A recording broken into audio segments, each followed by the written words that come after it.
अस्मद्गुरुभ्यो नमः। अस्मत्परमगुरुभ्यो नमः। अस्मत्सर्वगुरुभ्यो नमः। श्रीमते रामानुजाय नमः।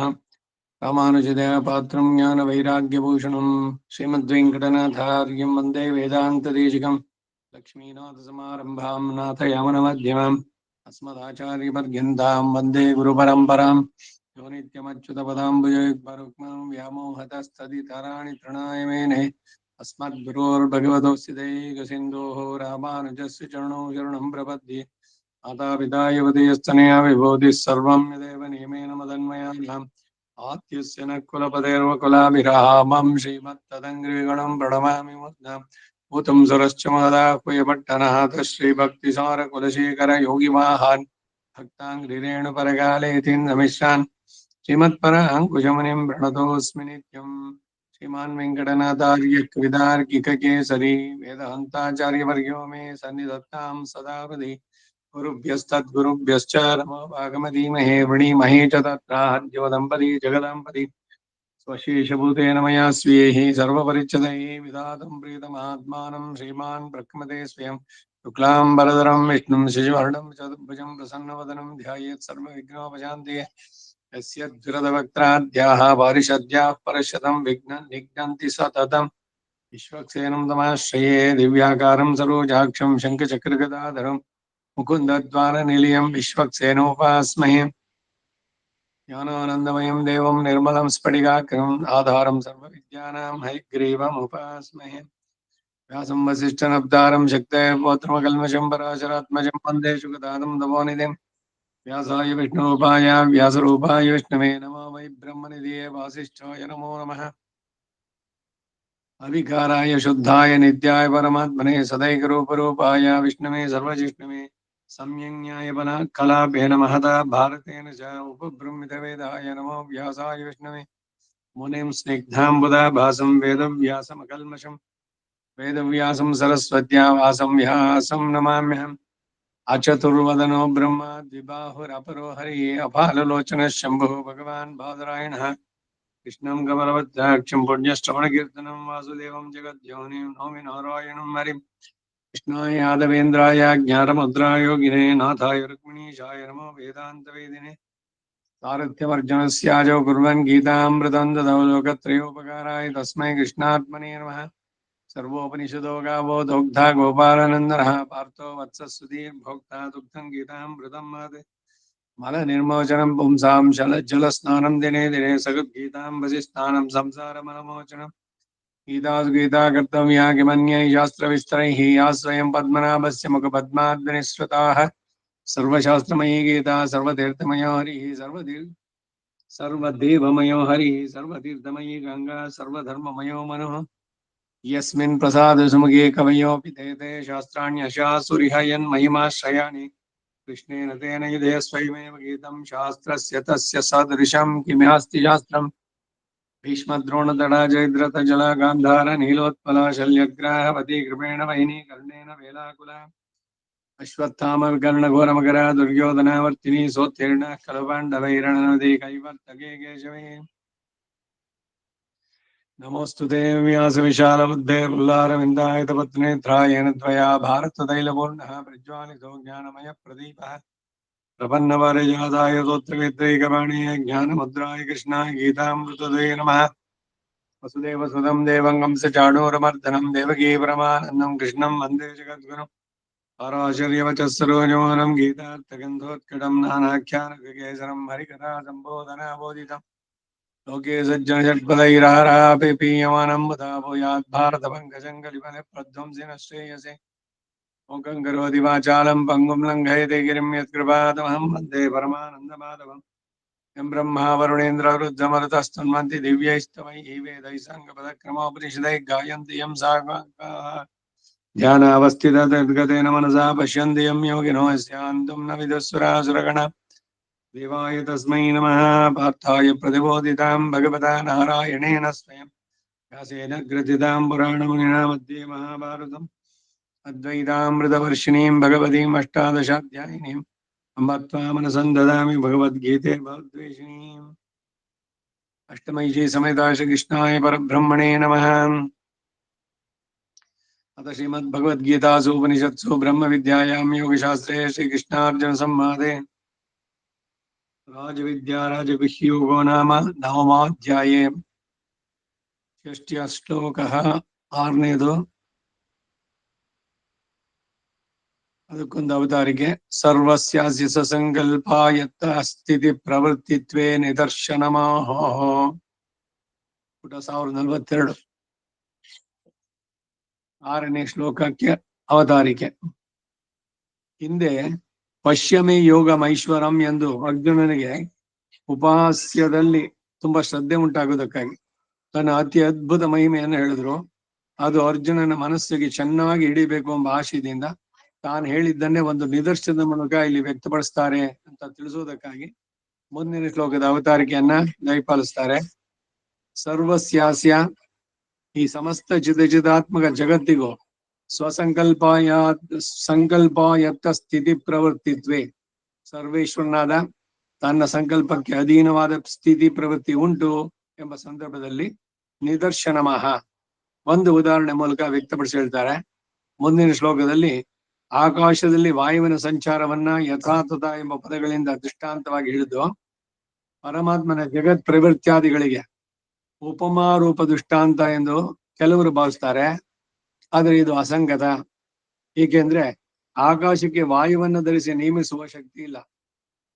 ಸರ್ವೇಶ್ವರನು ಹೇಗೆ ಸ್ವಸಂಕಲ್ಪದಿಂದಲೇ ಸರ್ವವನ್ನು ಧರಿಸಿ ನೇಮಿಸುತ್ತಾನೆ ಅನ್ನೋದಕ್ಕೆ ಒಂದು ಉದಾಹರಣೆಯಾಗಿ ನಿರಾಲಂಬವಾದ ಆಕಾಶದಲ್ಲಿ ವಾಯುವಿಗೆ ಹೇಗೆ ಸಂಚಾರಾದಿ ಪ್ರವೃತ್ತಿಗಳೆಲ್ಲ ಪರಮಾತ್ಮನ ಸಂಕಲ್ಪ ಅನುಸಾರ ನಡೆದೇಬೇಕು ಎಂದು ಅವಶ್ಯಕವಾಗಿ ಅಂಗೀಕರಿಸತಕ್ಕದ್ದು, ಹಾಗೆಯೇ ಇತರ ಸಮಸ್ತ ಜಗತ್ತಿನ ಚಿದ್ವಸ್ತುಗಳ ವಿಷಯದಲ್ಲೂ ಊಹಿಸತಕ್ಕದ್ದು ಎಂಬ ಭಾವನೆಯಿಂದ ಆಕಾಶ ವಾಯುಗಳು ಅವುಗಳನ್ನ ವ್ಯಾವರ್ತಿಸಿ ಹೇಳದೆ ಸರ್ವಸ್ಯಾಸ್ಯ ಎಂದು ಅವತಾರಿಕೆಯನ್ನ ಪ್ರಾರಂಭಿಸಿದ್ದಾರೆ.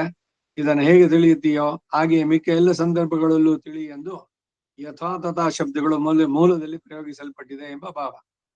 ದೃಷ್ಟಾಂತ ದಾರ್ಷ್ಟಾಂತ ಸಂಬಂಧವಿದ್ದಾದರೆ ಪೂರ್ವಾರ್ಧ ಇರುವ ಹಾಗೆಯೇ ಉತ್ತರಾರ್ಧದ ವಾಕ್ಯವೂ ಇರ್ತಾ ಇತ್ತು. ಹಾಗಲ್ಲದೆ ಉದಾಹರಣೆ ಮೂಲಕ ಉಪಪಾದನೆ ಆಗಿರೋದ್ರಿಂದಲೇ ಪೂರ್ವಾರ್ಧ ವಾಕ್ಯ ಕ್ರಮವೋ ಉತ್ತರಾರ್ಧ ವಾಕ್ಯ ಕ್ರಮವೋ ವ್ಯತ್ಯಾಸವಾಗಿದೆ. ಈಗ ಶ್ಲೋಕ 6ನೇದು.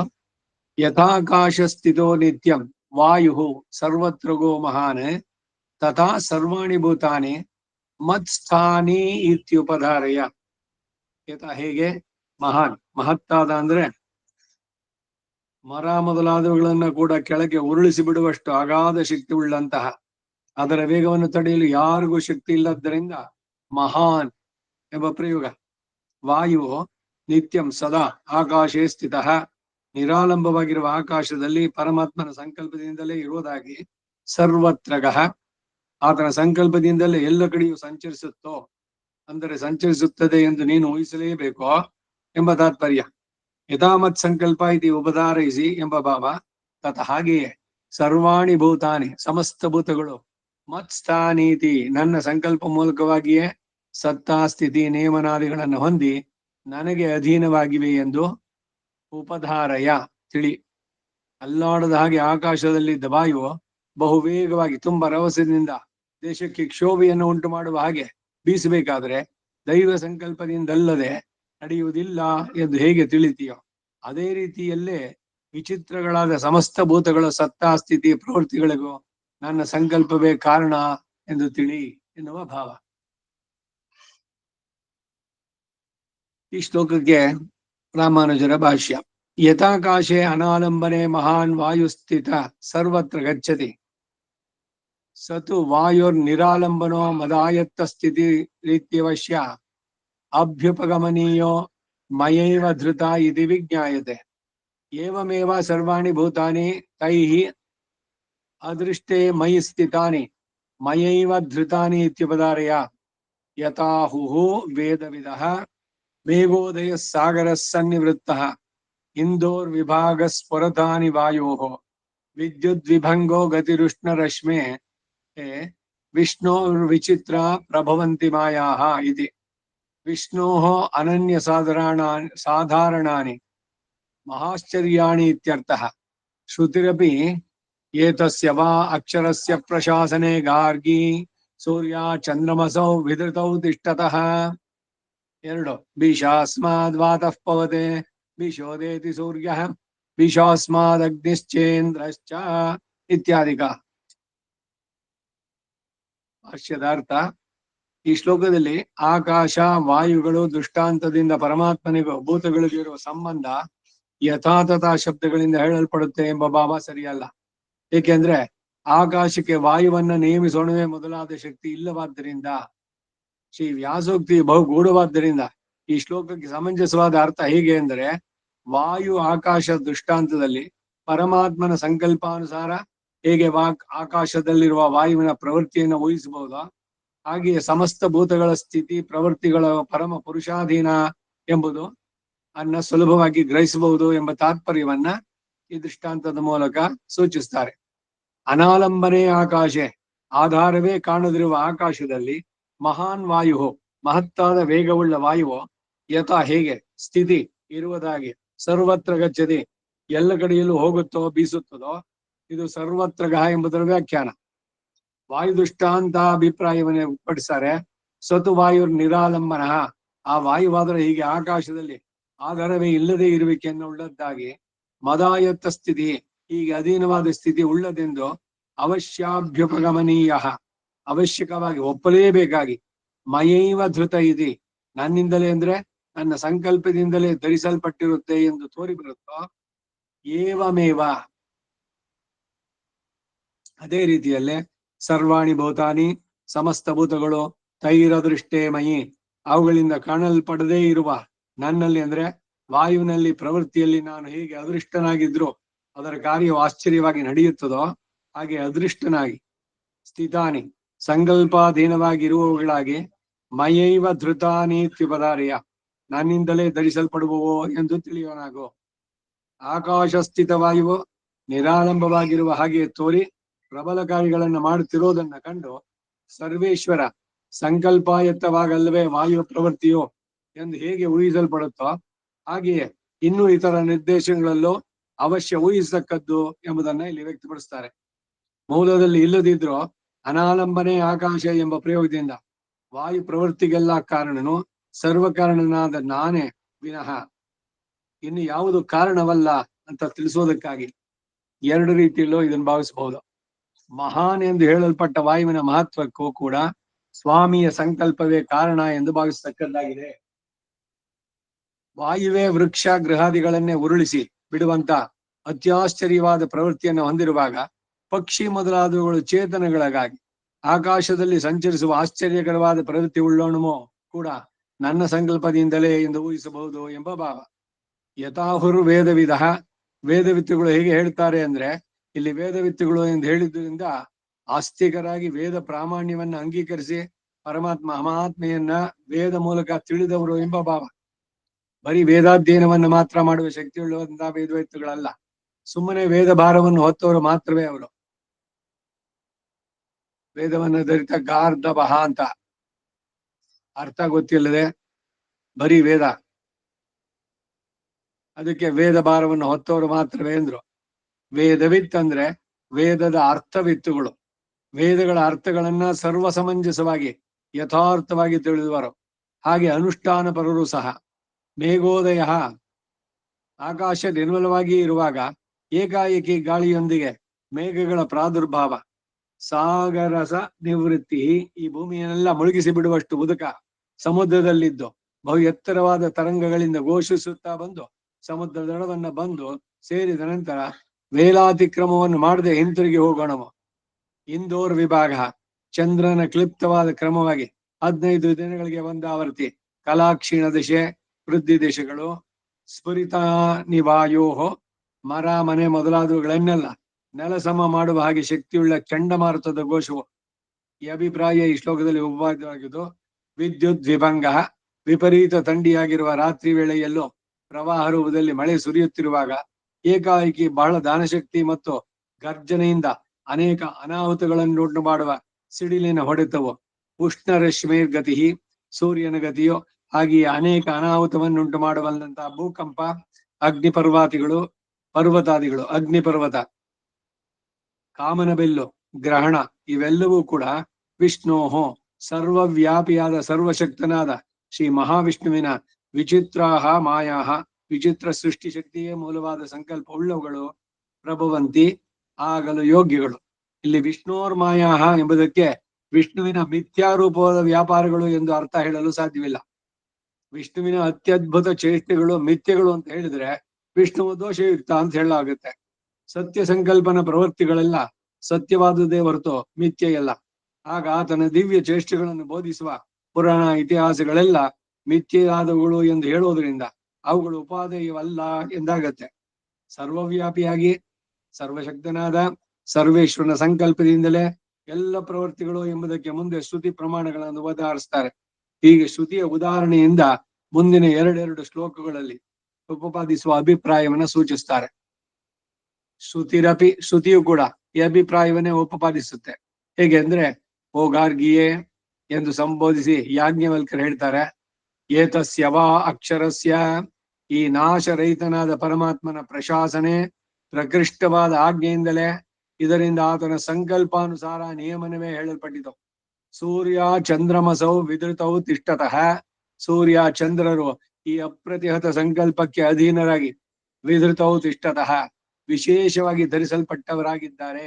ಅಂದರೆ ಆತನಿಂದ ನೇಮಿಸಲ್ಪಟ್ಟವರಾಗಿ ತಮಗೆ ವಹಿಸಲ್ಪಟ್ಟ ಕಾರ್ಯಗಳನ್ನ ನಡೆಸ್ತಾರೆ ಎಂಬ ಭಾವ. ಹಾಗೆ ಮುಂದೆ ಶ್ರುತಿಯು ದ್ಯಾವ ಪೃಥಿವಿಗಳು ನಿಮಿಷ ಮೊದಲುಗೊಂಡು ಸಂವತ್ಸರಾದಿ ಕಾಲ ವಿಶೇಷಗಳು, ಪರ್ವತಗಳಿಂದ ನದಿಗಳು ಪ್ರವಹಿಸುವುದು, ಮನುಷ್ಯರು ಮಾಡುವ ದಾನ ಯಜ್ಞಾದಿಗಳು, ಅವುಗಳಲ್ಲಿ ನಡೆಯುವ ದೇವ ಪಿತೃ ಪ್ರಶಂಸೆಗಳು ಸರ್ವವು ಕೂಡ ಆತನ ಸಂಕಲ್ಪಾಧೀನವಾದದ್ದು ಎಂದು ಉಪದೇಶಿಸುತ್ತೆ. ಹಾಗೆಯೇ ತೈತ್ತರಿಯ ಶ್ರುತಿಯನ್ನು ಉದಾಹರಿಸ್ತಾರೆ. ಭೀಷಾಸ್ಮಾದ್ ವಾತಃಪೌದೆ, ವಾಯುದೇವತೆಯು ಈ ಸರ್ವೇಶ್ವರನ ಭಯದಿಂದಲೇ ಬೀಸ್ತಾನೆ. ಭೀಷೋದೇತಿ ಸೂರ್ಯ, ಸೂರ್ಯನು ಆತನ ಭಯದಿಂದಲೇ ಉದಯಿಸ್ತಾನೆ. ಭೀಷಾಸ್ಮಾದ್ ಅಗ್ನಿಶ್ಚೇಂದ್ರಶ್ಚ, ಈತನ ಭಯದಿಂದಲೇ ಅಗ್ನಿ ಸುಡ್ತಾನೆ. ಇಂದ್ರನು ಮಳೆಯನ್ನು ವರ್ಷಿಸ್ತಾನೆ. ಮೃತ್ಯುರ್ಧಾವತಿ ಪಂಚಮಃ ಎಂದು ಮುಂದೆ ಶ್ರುತಿವಾಕ್ಯ ಇದೆ. ಇತ್ಯಾದಿಗ ಇವೇ ಮೊದಲಾದ ಪ್ರಮಾಣಗಳುಂಟು. ಇಲ್ಲಿ ಭಯ ಏತಕ್ಕೆ ಅಂದ್ರೆ ಆತನ ಸಂಕಲ್ಪಾನುಸಾರ ನಡೆಯದೆ ಹೋದ್ರೆ ಭಗವನ್ ನಿಗ್ರಹಕ್ಕೆ ಆಯಾ ದೇವತೆಗಳು ಗುರಿಯಾಗ್ತಾರೆ ಎಂಬುದಾಗಿ ಭಯ. ಈ ಅಭಿಪ್ರಾಯವನ್ನೇ ಸ್ವಾಮಿ ನಿಗಮಾಂತ ಮಹಾದೇಶಿಗರು ಅಭೀತಿಸ್ತವದಲ್ಲಿ ಮರುತ್ತರಣಿ ಪಾವಕ ತ್ರಿದಿಶ ನಾಥ ಕಾಲಾದಯ ಸ್ವಕೃತ್ಯ ಮಧಿಕುರ್ವತೆ ತ್ವದ ಅಪರಾಧತೋ ಬಿಭ್ಯತಃ ಅಂತ ಹೇಳಿದ್ದಾರೆ. ಹಾಗೆ ತಚ್ಛಾಸನಾತಿ ವೃತ್ತೌ ಕಿಂ ಭವಿಷ್ಯತೀತಿ ಯಥೋ ಮಹತೋ ಭಯಾದ್ವ್ರಜ್ಯಮಿವೋತ್ಥಿತಾತ್ ಇವೋತ್ಥಿತಾತ್ ಕೃತ್ಸ್ನಂ ಜಗತ್ ಕಂಪತೆ ಅಂತ ಉಪಪಾದಿಸಲ್ಪಟ್ಟಿದೆ. ಎಲ್ಲವೂ ಕೂಡ ಭಗವಂತನ ಸಂಕಲ್ಪಕ್ಕೆ ಮೀರಿ ಏನೂ ನಡೆಯದು.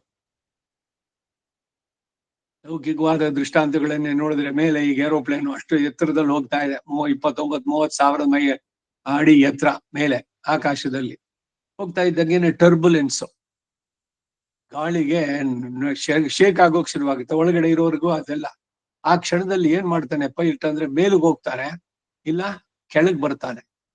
ಅಂದ್ರೆ ಆಕಾಶದಲ್ಲಿ ಹಂತ ಹಂತವಾಗಿ ಬೇರೆ ಬೇರೆ ಇದರಲ್ಲಿ ಒಂದು ಪೂರ್ವ ಪಶ್ಚಿಮವಾಗಿದ್ರೆ ಇನ್ನೊಂದು ಪಶ್ಚಿಮ ಪೂರ್ವವಾಗಿ ಕೆಳಗಡೆ ಇರೋ ಕರೆಂಟು ಈ ಕಡೆ ಡೈರೆಕ್ಷನ್, ಮೇಲಿಂದು ಆ ಸೈಡ್ಗೆ. ಅದಕ್ಕಲ್ಲಿ ಮಾರ್ಕಿಂಗ್ ಅಲ್ಲಿ ಎಲ್ಲ ಒಂದೇ ಇದರಲ್ಲಿ ಇರೋಲ್ಲ. ಯಾವಾಗ ಈ ರೀತಿ ಇದು ಉಂಟಾಗುತ್ತೋ ಗಾಳಿಯಲ್ಲಿ ಈ ಶೇಕ್ ಇದಾಗುವಂತಹದ್ದು, ನಡುಗಿಸುವಂತಹದ್ದು ಟರ್ಬುಲೆನ್ಸ್ ಅಂತಾರೆ ಇನ್ನ ಇಂಗ್ಲಿಷ್ ನಲ್ಲಿ. ಪೂರಾ ವಿಮಾನವನ್ನೇ ಅಳಗಾಡಿಸುವಂತಹ ಶಕ್ತಿ ಗಾಳಿಗೆ. ಅವಾಗ ಏನ್ ಮಾಡ್ತಾರೆ, ಮೇಲು ಕೊಟ್ಟೋಗ್ತಾರೆ, ಇಲ್ಲ ಕೆಳಗಡೆಗೆ ಬರುವಂತಹದ್ದು. ಹೀಗೆ ಆ ರೀತಿ ಅಲ್ಲಿ ಉಂಟು ಮಾಡೋರು ಯಾರು? ಒಂದಕ್ಕೊಂದಕ್ಕೆ ಇಲ್ಲಿ ಮೊದಲು ಆರಂಭದಲ್ಲೇ ಹೇಳಿದ್ರು, ಆಕಾಶಾದ್ ವಾಯು ವಾಯುರಗ್ನಿ ಹೇಗೆ ಸೃಷ್ಟಿ ಅನ್ನೋದು ಅಂತ ಹೇಳ್ತೇವೆ ಹೊರತು ಆಧಾರ ವಾಯುವಿಗೆ ಆಕಾಶ ಅಲ್ಲ. ಆಕಾಶವನ್ನು ಧರಿಸಿರೋನು ಯಾನು? ಈ ಎಲ್ಲ ಗ್ರಹಗಳು ಪ್ಲಾನೆಟ್ಸ್ ಸುತ್ತಮುತ್ತಲು ಸೂರ್ಯನ ಸುತ್ತುತ್ತಲ್ಲ, ಅದರದೇ ಆಕ್ಸಿಸ್, ಆ ಏನು ಪರಿಧಿ ಇದೆಯೋ ಆ ರೇಖೆನಲ್ಲೇ ಸುತ್ತಾ ಇರುತ್ತವೆ. ಒಂದಕ್ಕೊಂದು ಡಿಕ್ಕಿ ಹೊಡೆದು ಬಿಡ್ಬೋದಲ್ಲ, ಆ ತರ ಏನಾರು ಆಗುತ್ತೋ? ಮೊನ್ನೆ ದಿವ್ಸನ ಒಂದು ಇದನ್ನ ಯಾರೋ ಹಾಕಿದ್ರು, 825 ವರ್ಷಕ್ಕೆ ಒಂದ್ಸಲಿ ಬರುತ್ತೆ.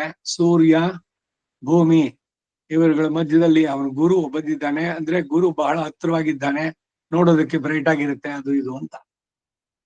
ಎಲ್ಲವೂ ಕೂಡ ದೈವ ಸಂಕಲ್ಪಕ್ಕೆ.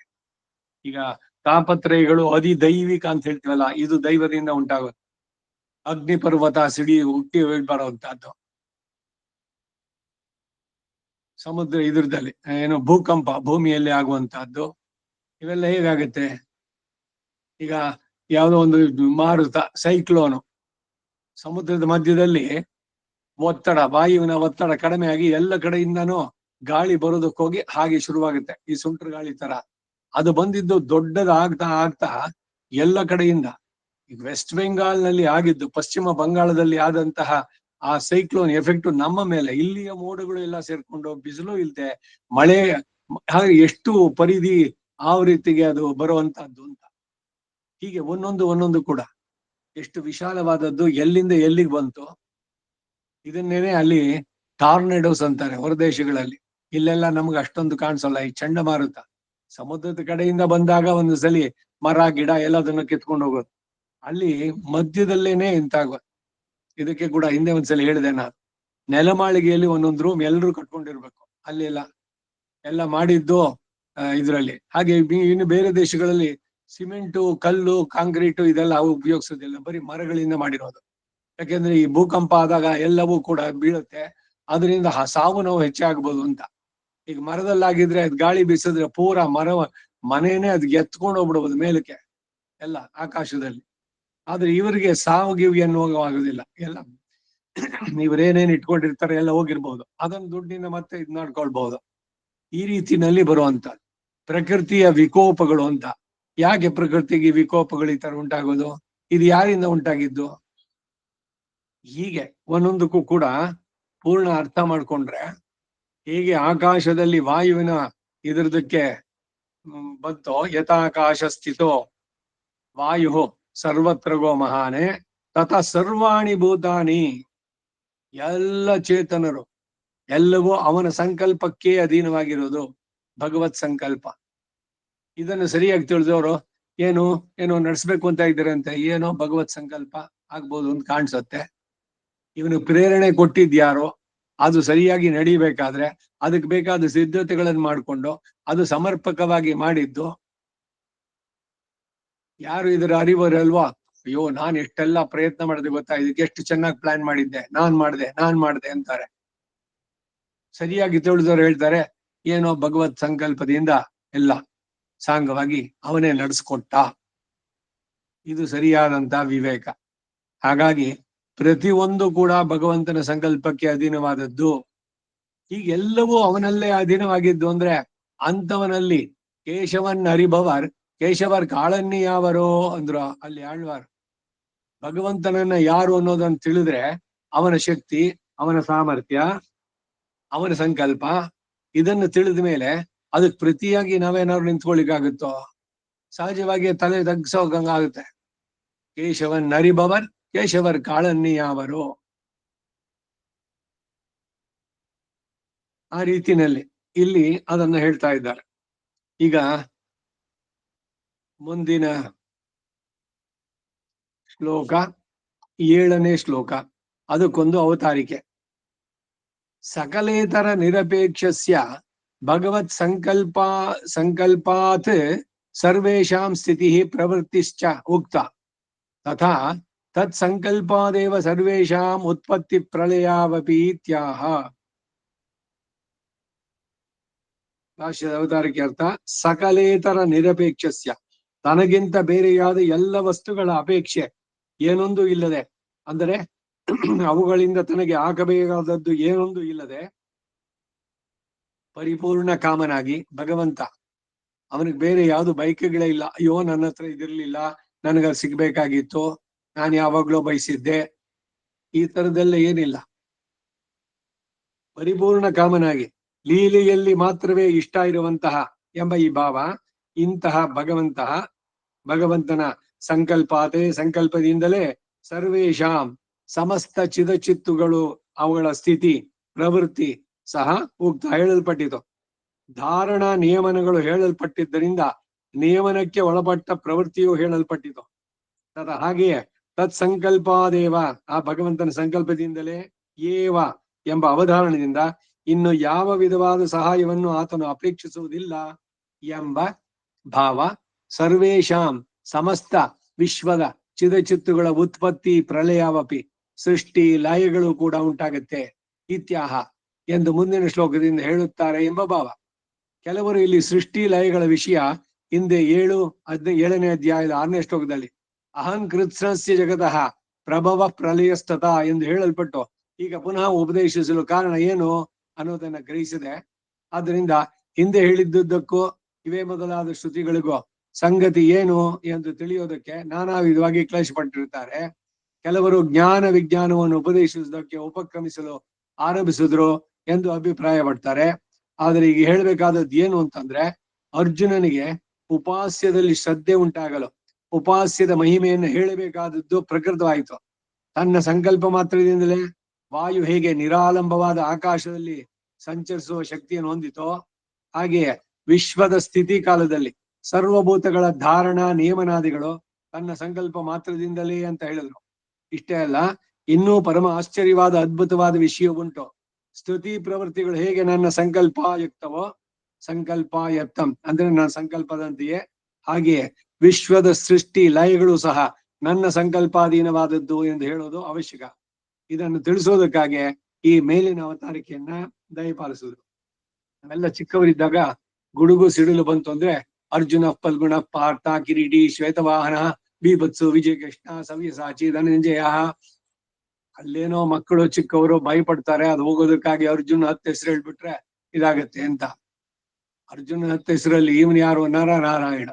ಎಲ್ಲ ಅವನ ಸಂಕಲ್ಪದಿಂದ ನಡೆಯೋದ್ರೆ ಮುಂದೆ ಅಧಿದೈವಿಕವಾದಂತಹ ಅವಘಡಗಳು ಅದು ನಮ್ಮ ಪ್ರಾರ್ಥನೆಯಿಂದ ಅವನ ಸಂಕಲ್ಪ ಮಾಡೋದು ಚೇಂಜ್ ಮಾಡ್ಬೋದಲ್ಲ. ಈಗ ನಾವು ಮಾಡುವ ಏನೇ ಕೆಲ್ಸಕ್ಕೂ ಒಂದೊಂದು ಫಲ ಇದೆ, ಒಂದು ಕಾಸು ಒಂದು ಎಫೆಕ್ಟ್ ಅಂತ, ಕಾರ್ಯ ಕಾರಣ ಸಂಬಂಧ. ಏನಾದ್ರು ಒಂದು ಕಾರ್ಯ ಆಗ್ಬೇಕಾದ್ರೆ ಅದಕ್ಕೊಂದು ಕಾರಣ ಇರ್ಬೇಕಲ್ಲ, ಕಾಸ್ ಅಂಡ್ ಎಫೆಕ್ಟ್ ಅಂತ. ಹಾಗೆ ಇಲ್ಲಿ ಏನಾದ್ರು ಒಂದು ಮಾಡಿದ್ರೆ ಅದರಿಂದ ಏನು? ಒಳ್ಳೆಯದು ಮಾಡಿದ್ರೆ ಪುಣ್ಯದ ಫಲ, ಕೆಟ್ಟದ್ ಮಾಡಿದ್ರೆ ಪಾಪದ. ಈ ಪುಣ್ಯ ಪಾಪ ಅನ್ನೋದೇನು? ಭಗವಂತನ ಅನುಗ್ರಹ ಸಂಕಲ್ಪ ಹಾಗೂ ನಿಗ್ರಹ ಸಂಕಲ್ಪ, ಇದಿಷ್ಟೇನೆ. ಅವನು ಸಂಕಲ್ಪಿಸ್ತಾನೆ, ಇವನು ಶ್ರುತಿಗೆ ವಿರುದ್ಧವಾಗಿ ಕೆಲಸ ಮಾಡಿದ್ದಾನೆ, ಅದಕ್ಕಾಗಿ ಕ್ಷಿಪಾಮಿ ಆಸರಿಂ ಯೋನಿಂ ಅಂತ ಅಲ್ಲಿ. ಇಲ್ಲ ಒಳ್ಳೆ ಕೆಲಸ ಮಾಡಿದಾನೆ, ಅದರಿಂದ ಅವನು ಪ್ರಸನ್ನನಾದ, ಅದರಿಂದ ಅವನಿಗೆ ಉತ್ತಮವಾದ ಇದುಗಳನ್ನು ನೀಡುವಂತಹದ್ದು. ಇಷ್ಟೇನೆ.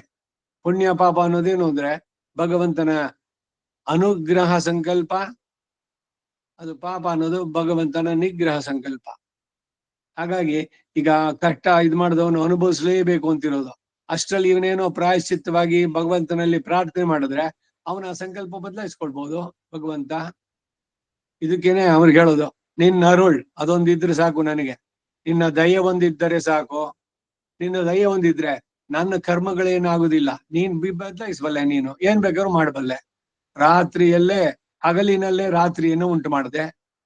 ಸತ್ತವನು ಯಮಲೋಕಕ್ಕೆ ಹೋಗಿದ್ರೆ ಅವನು ವಾಪಸ್ ಕರ್ಕೊಂಬಂದೆ, ಗುರುಬು ಪುತ್ರನನ್ನ.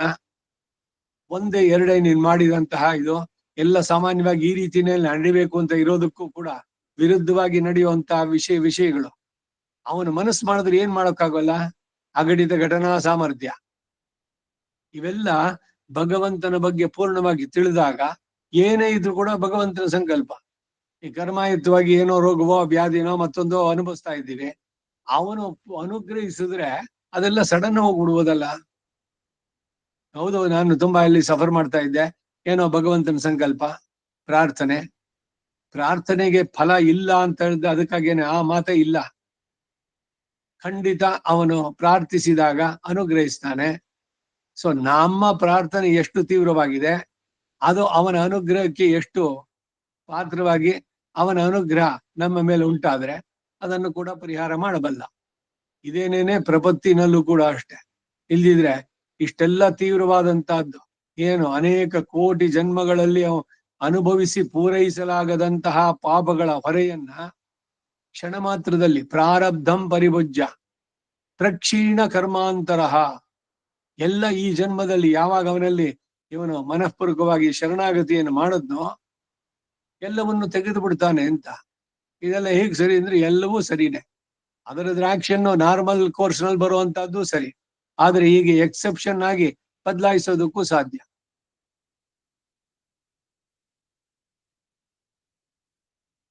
ಎಲ್ಲ ಕಡೆನಲ್ಲೂ ಅಷ್ಟೇ. ಈ ಕಂಪನಿನೋ ಯಾವ್ದೋ ಒಂದು ಕೆಲಸದಲ್ಲಿ ಏನೋ ಕೆಲಸ ಮಾಡ್ತಿರ್ತಾರೆ, ಅಲ್ಲಿ ಇರುವಂತ ಪ್ರೊಸೀಜರ್ ಆ ರೀತಿನಲ್ಲಿ.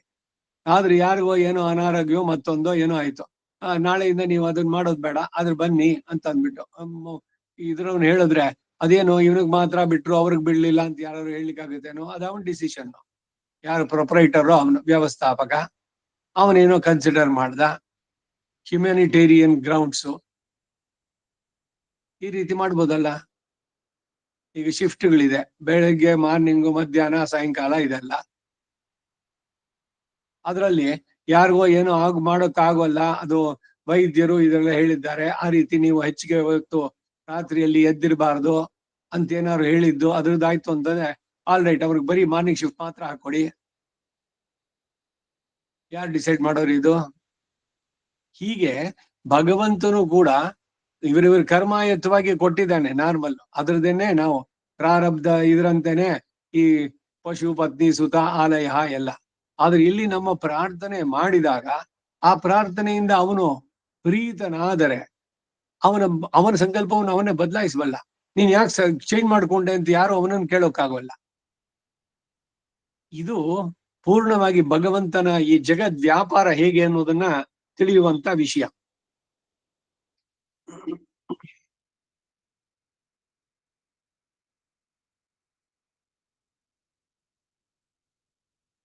ಈಗ ಈ ಅವತಾರಿಕೆ ಆಯ್ತಲ್ಲ, ಎಲ್ಲವೂ ನನ್ನ ಸಂಕಲ್ಪಾಧೀನವಾದದ್ದು ಅಂತ ಹೇಳೋದಕ್ಕಾಗಿ ಈ ಅವತಾರಿಕೆಯನ್ನು ತಿಳಿಸಿದ್ರು. 7ನೇ ಶ್ಲೋಕ. ಸರ್ವಭೂತಾನಿ ಕೌಂತೇಯ ಪ್ರಕೃತಿಂ ಯಾಂತಿ ಮಾಮಿಕ ಕಲ್ಪಕ್ಷಯೇ ಪುನಸ್ತಾನಿ ಕಲ್ಪಾದೋ ವಿಸೃಜಾಮ್ಯಹಂ. ಮೂಲಕ್ಕೆ ಅರ್ಥ, ಏ ಕೌಂತೆಯ್ಯ, ಕುಂತಿ ಪುತ್ರನಾದಂತ ಅರ್ಜುನನೇ, ಸರ್ವಭೂತಾನಿ ಶರೀರವನ್ನು ಧರಿಸಿರುವಂತಹ ಸರ್ವ ಪ್ರಾಣಿಗಳು, ಕಲ್ಪಕ್ಷಯೇ ಚತುರ್ಮುಖನ ಆಯಸ್ಸಿನ ಕೊನೆಯ ಕಲ್ಪಾಂತ್ಯದಲ್ಲಿ, ಮಾಮಿಕ ನನ್ನ ಸಂಬಂಧಿಯಾದ ಅಂದ್ರೆ ನಿನಗೆ ಶರೀರವಾಗಿರುವ. ಇದರಿಂದ 7ನೇ ಅಧ್ಯಾಯದ 5, 7 ಶ್ಲೋಕಾರ್ಥಗಳು ಮಾಮಿಕಾಂ ಎಂಬ ಪದದಿಂದ ಅನುಸಂಧಾನ ಮಾಡಲ್ಪಟ್ಟದು. ಪ್ರಕೃತಿ ಕ್ರಮವಾಗಿ ತಮ ಶಬ್ದವನ್ನೇ ವಾಚ್ಯವಾಗಿ ನನ್ನಲ್ಲೇ ಸೂಕ್ಷ್ಮ ದಿಶೆಯನ್ನು ಹೊಂದಿರುವ ಪ್ರಕೃತಿ ರೂಪ ಅವಸ್ಥೆಯನ್ನ ಯಾಂತಿ ಹೊಂದುವವು, ಅಂದರೆ ನಾನೇ ನನ್ನ ಸಂಕಲ್ಪ ಮಾತ್ರದಿಂದಲೇ ಹೊಂದಿಸ್ತೇನೆ ಎಂಬ ತಾತ್ಪರ್ಯ. ಮೇಲೆ ಹೇಳಿದಂತ 24 ತತ್ವಗಳು ಕಾರಣದಿಂದ ಹೇಗೆ ಕಾರ್ಯವಾಗಿ ಸೃಷ್ಟಿಸಲ್ಪಟ್ಟುವೋ ಆ ಮೇರೆಗೇನೆ ಕಾರ್ಯವು ಕಾರಣದಲ್ಲಿ ಲಯವನ್ನು ಹೊಂದುತ್ತೆ. ಹೀಗೆ ಅಚಿತ್ ಪರಿಣಾಮಗಳು ಜರುಗುವಾಗ ಅನುರೂಪಿಗಳಾದ ಚೇತನರು ಆ ಅಚಿತ್ತಿನೊಂದಿಗೇನೆ ಸೇರ್ಕೊಂಡಿರ್ತಾರೆ. ಹೀಗೆ ಅವುಗಳು ಕೊನೆಗೆ ಅವ್ಯಕ್ತ ಎಂದೆನಿಸಿ ಅದು ಅಕ್ಷರ ತಮಸ್ಸುಗಳಾಗಿ ಲಯ ಕಾಲದಲ್ಲಿ ಸೂಕ್ಷ್ಮ ದಶೆಯನ್ನ ಹೊಂದುತ್ತೆ. ಅವ್ಯಕ್ತಂ ಅಕ್ಷರೇ ಲೀಯತೆ, ಅಕ್ಷರಂ ತಮಸಿ ಲೀಯತೆ, ತಮೋ ದೇವೇ ಪರೇ ಏಕೀಭವತಿ ಎಂಬ ಶ್ರುತಿ ವಾಕ್ಯಗಳಿಗೆ ಅನುಸಾರವಾಗಿ ಇವೆಲ್ಲವೂ ಸೂಕ್ಷ್ಮ ದಶೆಯನ್ನು ಹೊಂದಿದಾಗೆ ಪರಮಾತ್ಮನಲ್ಲಿ ಏಕೀಭವಿಸುತ್ತೆ ಎಂಬ ಭಾವ. ಪರೇ ದೇವೇ ಏಕೀಭವತಿ ಎಂಬ ಶ್ರುತಿ ವಾಕ್ಯಾನುಸಾರ ಏಕೀಭವತಿ ಎಂಬುದರಿಂದ ಏಕವಲ್ಲದ್ದು ಒಟ್ಟಿಗೆ ಸೇರಿರುತ್ತದೆ ಎಂಬ ಅರ್ಥವೇ ವಿನಃ ಪರಮಾತ್ಮನೊಬ್ಬನೇ ಇರ್ತಾನೆ, ಇನ್ಯಾವುದು ಇರೋದಿಲ್ಲ ಎಂಬ ಕೆಲವರು ಹೇಳುವ ಅಭಿಪ್ರಾಯ ಸರಿಯಲ್ಲ. ತಾನಿ ಹಾಗೆ ನಿನ್ನಲ್ಲಿ ಏಕೀಭವಿಸಗಳನ್ನೇ ಕಲ್ಪ ಆದೋ, ಪುನಃ ಪ್ರಾಕೃತ ಕಲ್ಪದ ಆರಂಭದಲ್ಲಿ ಅಹಂ ಭಗವಂತನಾದ ನಾನು ವಿಸರ್ಜಾಮಿ ಸಮಸ್ತ ವ್ಯಷ್ಟಿ ಸೃಷ್ಟಿಗಳ ಮೂಲಕ ವಿವಿಧ ವಿಚಿತ್ರಗಳಾದ ಉತ್ಪತ್ತಿಯನ್ನು ಹೊಂದು ಹಾಗೆ ಮಾಡ್ತೇನೆ ಎಂದು ತಾತ್ಪರ್ಯ. ಹೀಗೆ ಲಯಾಸ್ಥಿತಿಗಳನ್ನು ಉಂಟು ಮಾಡುವುದರಲ್ಲೂ ಕೂಡ ವೈವಿಧ್ಯ, ಅದು ಅತಿ ಆಶ್ಚರ್ಯವಾಗಿದ್ರೂ ಕೂಡ ನನಗೇನು ಕ್ಲೇಶಕರಗಳಲ್ಲ. ಏಕೆಂದರೆ ನನ್ನ ಸಂಕಲ್ಪ ಮೂಲಕವೇ ಇವೆಲ್ಲವೂ ಸುಲಭವಾಗಿ ನಡೆದು ಹೋಗುತ್ತವೆ ಎಂಬುದರಲ್ಲಿ ಮುಖ್ಯವಾಗಿ ಗ್ರಹಿಸ್ತಕ್ಕಂತ ವಿಷಯ. ಇನ್ನೊಂದು ಮುಖ್ಯವಾದ ವಿಷಯ ಏನು ಅಂದ್ರೆ, ಪ್ರಳಯದಲ್ಲಿ ಸೂಕ್ಷ್ಮ ದಿಶೆಯಲ್ಲಿ ತನ್ನೊಂದಿಗೇನೆ ಈ ಚಿದಚಿತ್ತುಗಳು ಇರುತ್ತೆ ಎಂದು, ಪುನಃ ಸೃಷ್ಟಿಯಲ್ಲಿ ಅವೇ ಸ್ಥೂಲ ರೂಪವನ್ನು ಹೊಂದಿ ತನ್ನಲ್ಲೇ ಇರುತ್ತೆ ಎಂದು, ಹೀಗೆ ಸೃಷ್ಟಿ ಸ್ಥಿತಿ ಲಯಗಳಲ್ಲೂ ಸ್ವಾಮಿಯ ಸಂಕಲ್ಪ ನಿಯಮಗಳಿಗೆ ಅಧೀನವಾಗಿ ಅಪೃಥಕ್ ವಿಶೇಷಣಗಳಾಗಿ ಈ 3 ತತ್ವಗಳು ಒಟ್ಟಾಗಿ ಸೇರಿವೆ ಅನ್ನೋದು. ಹಾಗಾದ್ರೆ ಸೃಷ್ಟಿ ಪ್ರಳಯ ಅನ್ನೋದೇನು ಅಂತಂದ್ರೆ, ಸೂಕ್ಷ್ಮ ಚಿದಚಿದ್ ವಿಶಿಷ್ಟನಾದಂತಹ ಪರಬ್ರಹ್ಮ ಸ್ಥೂಲ ರೂಪಕ್ಕೆ ಕಾಣಿಸಿಕೊಳ್ಳುವಂತೆ ಬಂದ. ಸ್ಥೂಲ ಚಿದ್ ವಿಶಿಷ್ಟ ಪರಬ್ರಹ್ಮನಾದ. ಇದು ಸೃಷ್ಟಿ. ಪ್ರಳಯ ಏನು? ಈ ಸ್ಥೂಲ ರೂಪದಲ್ಲಿ ಇದ್ದಂತಹ ಸೃಷ್ಟಿ, ಅದು ಚೇತನ ಅಚೇತನ ಒಳಗೊಂಡು ಇರುವಂತಹ ಪರಬ್ರಹ್ಮ ಸೂಕ್ಷ್ಮ ರೂಪದಲ್ಲಿ ಕಾರ್ಯ ಕಾರಣ ಎರಡು ರೀತಿ ವ್ಯವಸ್ಥೆಗಳು. ಸೊ ಎಲ್ಲವೂ ಇದನ್ನೇ ಆಳ್ವಾರುಗಳು ಇದನ್ನೆಲ್ಲ ಜ್ಞಾಲ ಮೇಲು ಉಂಡಾನ್, ಎಲ್ಲವನ್ನು ಉಂಡಾನ್, ಆಮೇಲೆ ಓಮಿಂಡಾನ್, ಮತ್ತೆ ಸೃಷ್ಟಿಯನ್ನು ಮಾಡ್ದ. ಎಲ್ಲವೂ ಕೂಡ ಅವನಲ್ಲೇ ಲಯವಾಯಿತು. ಪ್ರಲಯ ಮತ್ತೆ ಸೃಷ್ಟಿಯ ಆರಂಭ. ಅವನಲ್ಲೇ ಪ್ರವರ್ತಂತೆ ಪ್ರಲೀಯಂತೆ. ಲಯ ಯಾವಾಗ ಅಂದ್ರೆ ಈಗಿರುವಂತ ಚತುರ್ಮುಖ ಬ್ರಹ್ಮ, ಅವನಿಗೆ 52 ವರ್ಷ, ಇನ್ 48 ವರ್ಷ ಆದ್ರೆ ಅವನ ಆಯಸ್ ಮುಗೀತು. ಆ ಚತುರ್ಮುಖ ಬ್ರಹ್ಮನ ಆಯಸ್ ಮುಗಿದಾಗ ಅದು ಮಹಾಪ್ರಳಯ.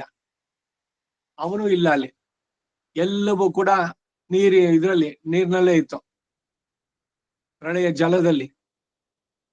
ಆಪೋವಾ ಇದಮಾಸನ್ ಸಲಿಲಮೇವಾ.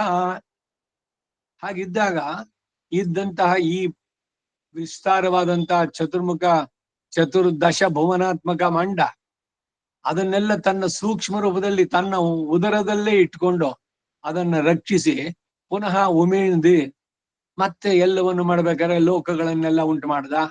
ಎಲ್ಲ ಹಿಂದಿನ ಕಲ್ಪದಲ್ಲಿ ಏನೇನಿತ್ತು, ಯಾವ ಯುಗ ಧರ್ಮಗಳು ಎಲ್ಲವೂ ಅದೇ ರೀತಿ ನಡೆಯುವಂತ ವ್ಯವಸ್ಥೆ. ಎಲ್ಲವನ್ನ ಹೇಗ್ ಮಾಡ್ತಾನೆ ಭಗವಂತ ಅಂದ್ರೆ ಬರೀ ತನ್ನ ಸಂಕಲ್ಪದಿಂದ. ಅವನ ಸಂಕಲ್ಪಕ್ಕೆ ವಿರುದ್ಧವಾಗಿ ಯಾರು ಏನೂ ಮಾಡಕ್ಕಾಗಲ್ಲ.